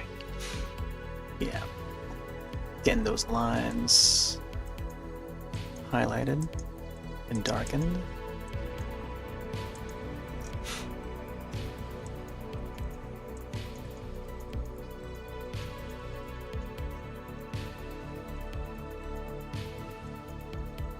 Yeah, it should be more shadowy underneath here, for sure.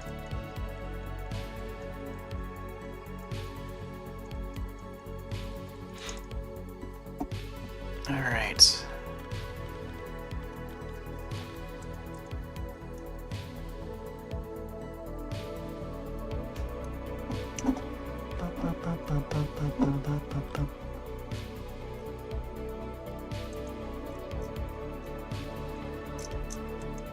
So you can get this part to look more 3D-ish.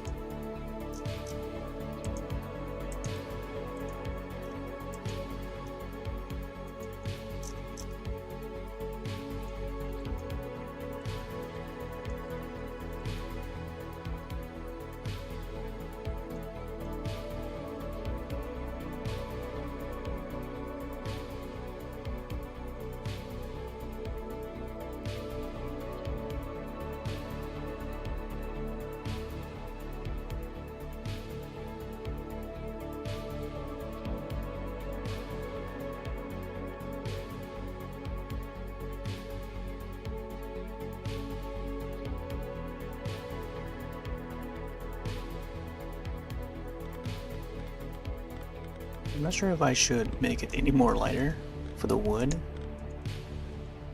Yeah, I feel like I can, but I don't want to go too much on it though.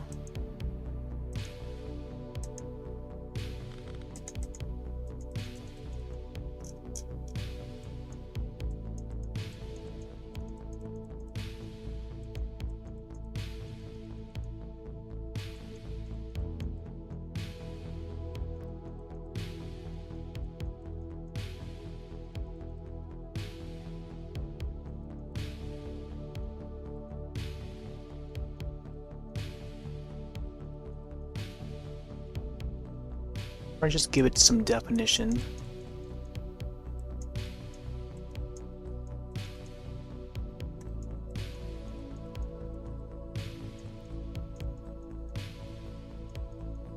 It sounds just like peekaboo. Be my victim.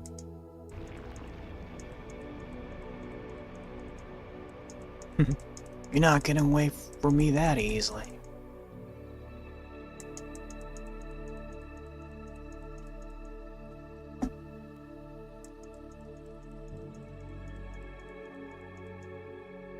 I feel like it should maybe add some pink to it.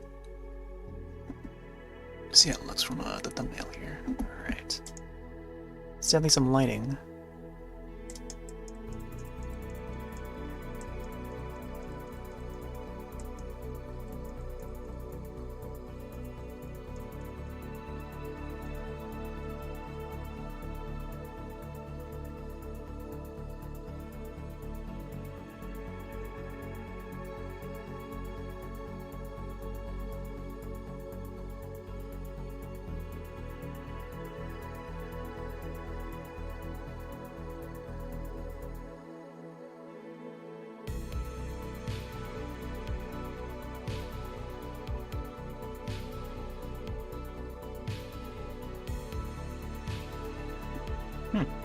It's almost the same color as the sloth itself.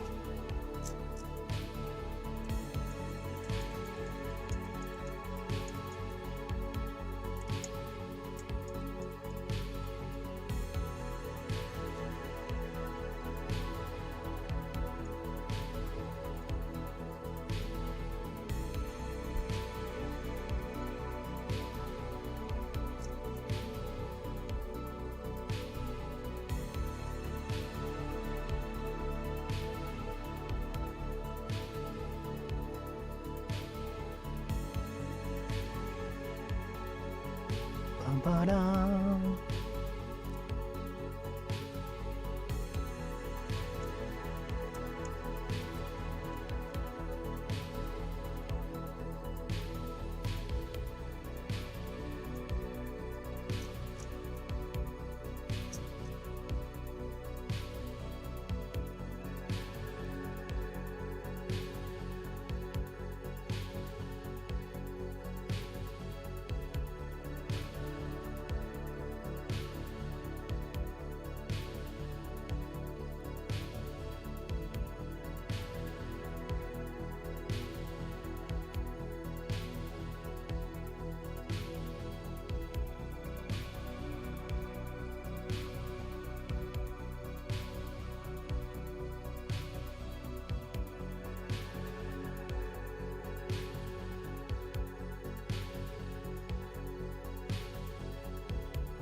Oh boy. Getting the wood in.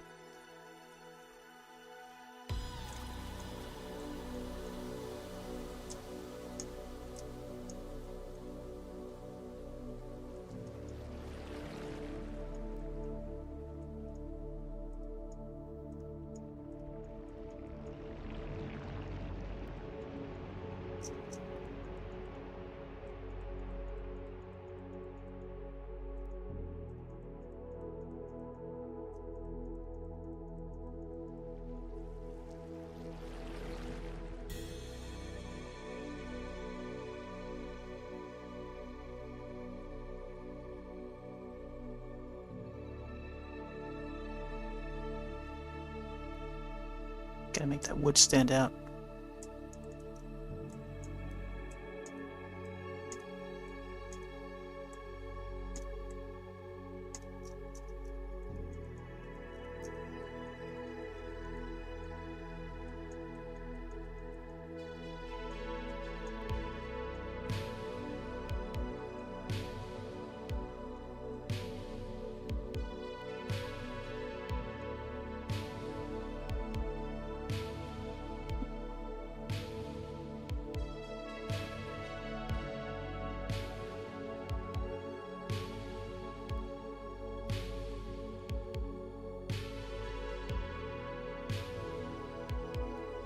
Oh boy.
Oh my gosh, this looks funny.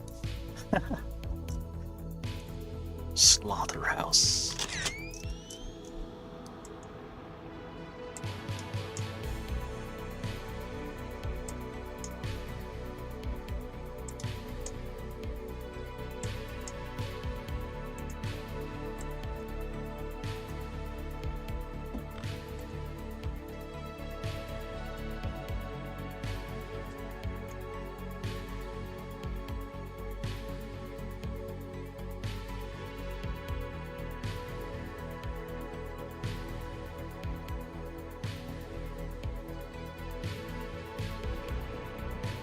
Oh boy. Let me add some more shadows here.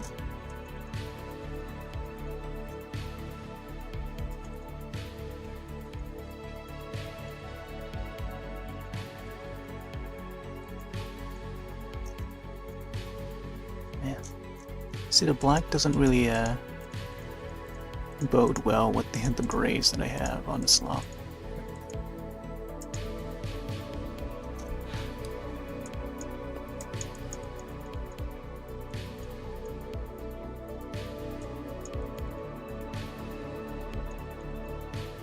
Oh my gosh.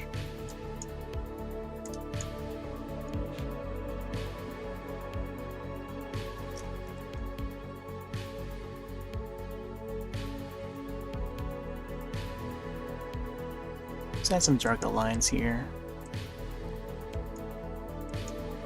to the fur.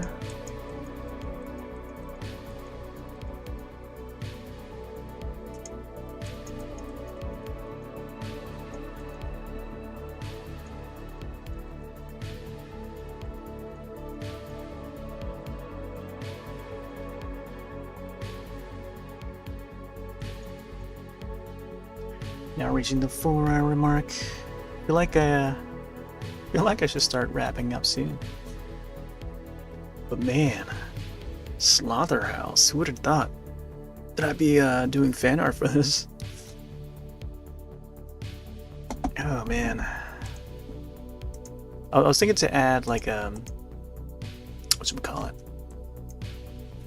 The alpha beta sort of symbol that's also in the film.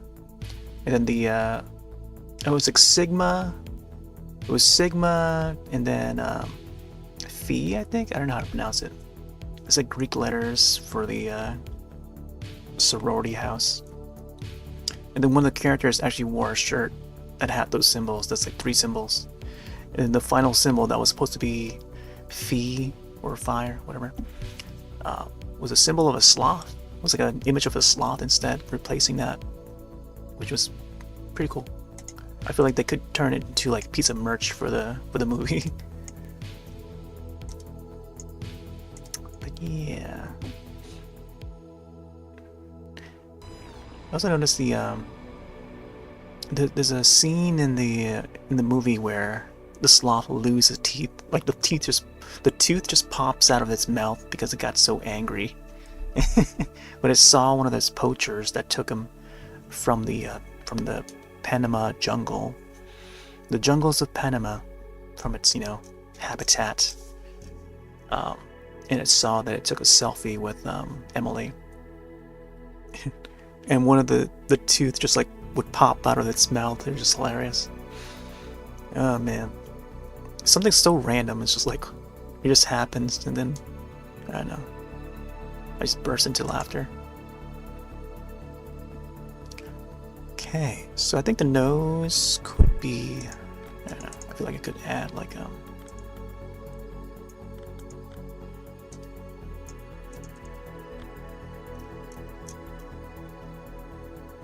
circular shape here or something.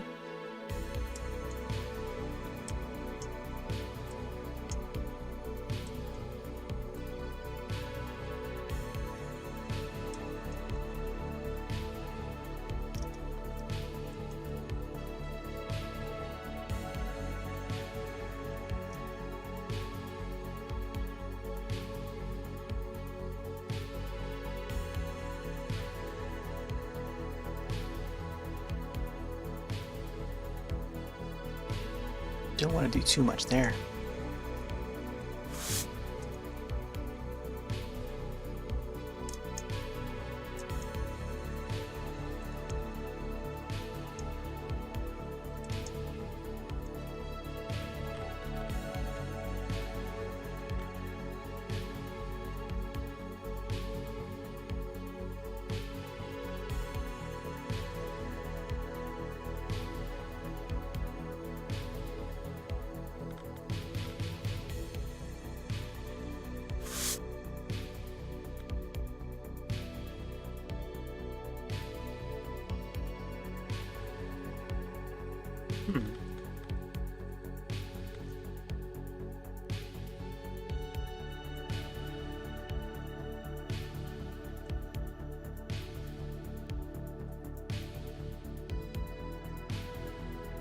It was fine before, but once I start adding like shapes to it, it'll be like a little bit wonky.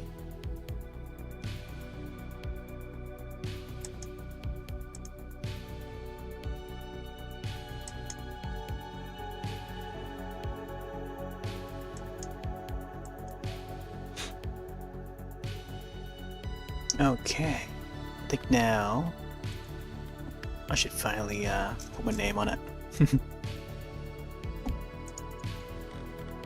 Let's go down here. We'll do a save before, and then get our name on it.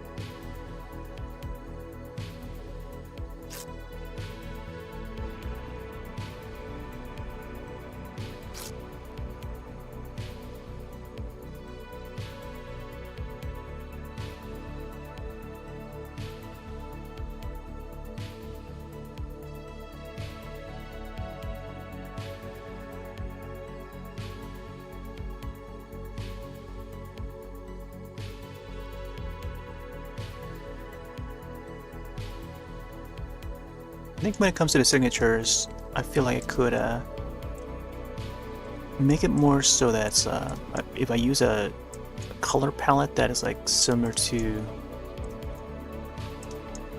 the image itself. So I'm thinking like maybe a lighter color, like using this. But then when you look at the face of the sloth, it also has this color too, like the lighter colored fur. So I guess that part would be good enough to have the signature match the image.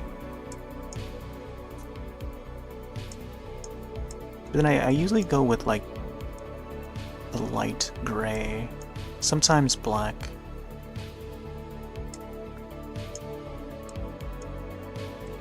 to write my name.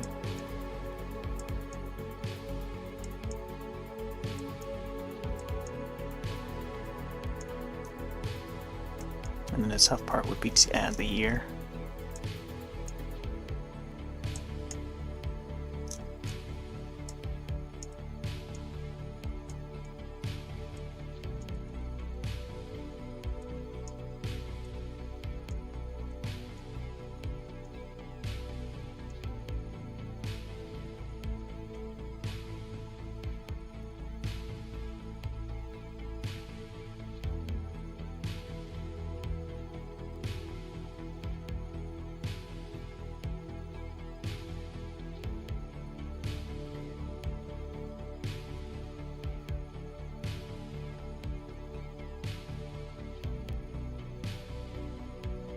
Oh, the number 2.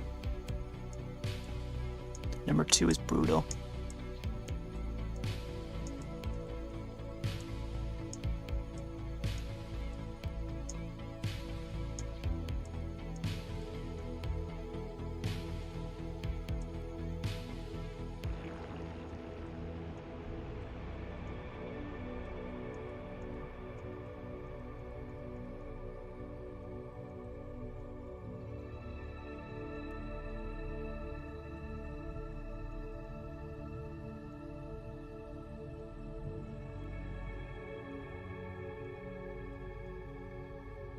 There we go.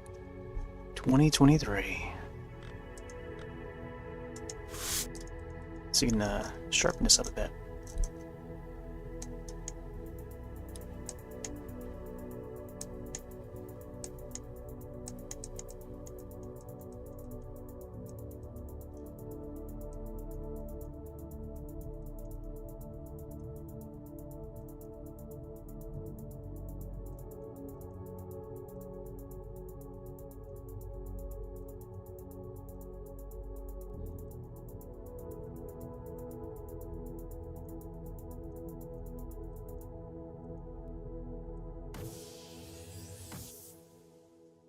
Oh boy.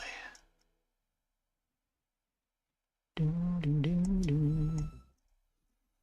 So you can get a good tune in. Yeah, I think we'll be having this tune.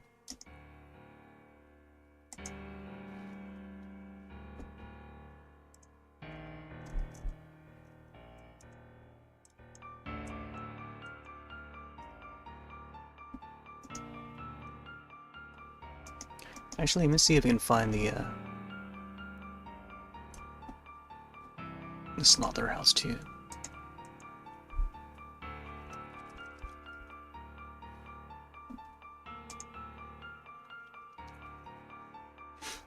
Alpha's Capture, that's the tune.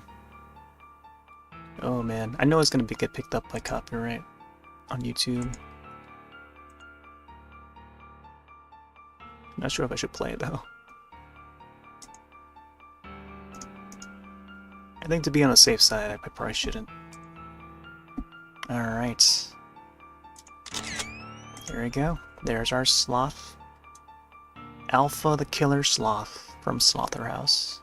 I think I'll leave it to the screen for the next few minutes and then I'll upload it. So yeah. Oof, my gosh. Yeah, I'm gonna have to grab a meal after this. Wow, came out pretty well. The tiara. Oh, I only now just found out that the tiara has been broken from seeing a screenshot. Because after, like, once as I was watching the movie, I thought the entire tiara was intact. Like even when they use it to, you know, as a weapon, like that was still intact, but it's actually broken in a piece. All right, yeah. So thanks all for dropping on in. I have to take off for now. I'll be leaving the screen on for a couple more minutes.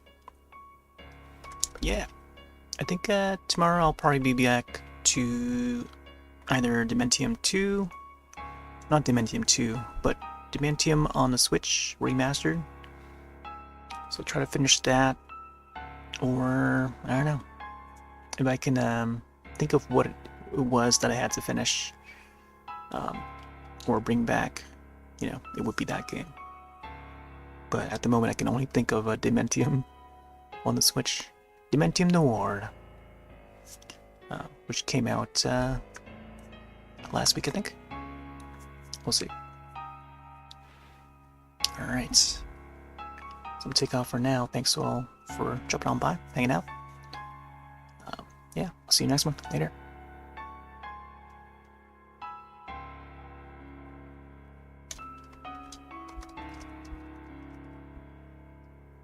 See you next time!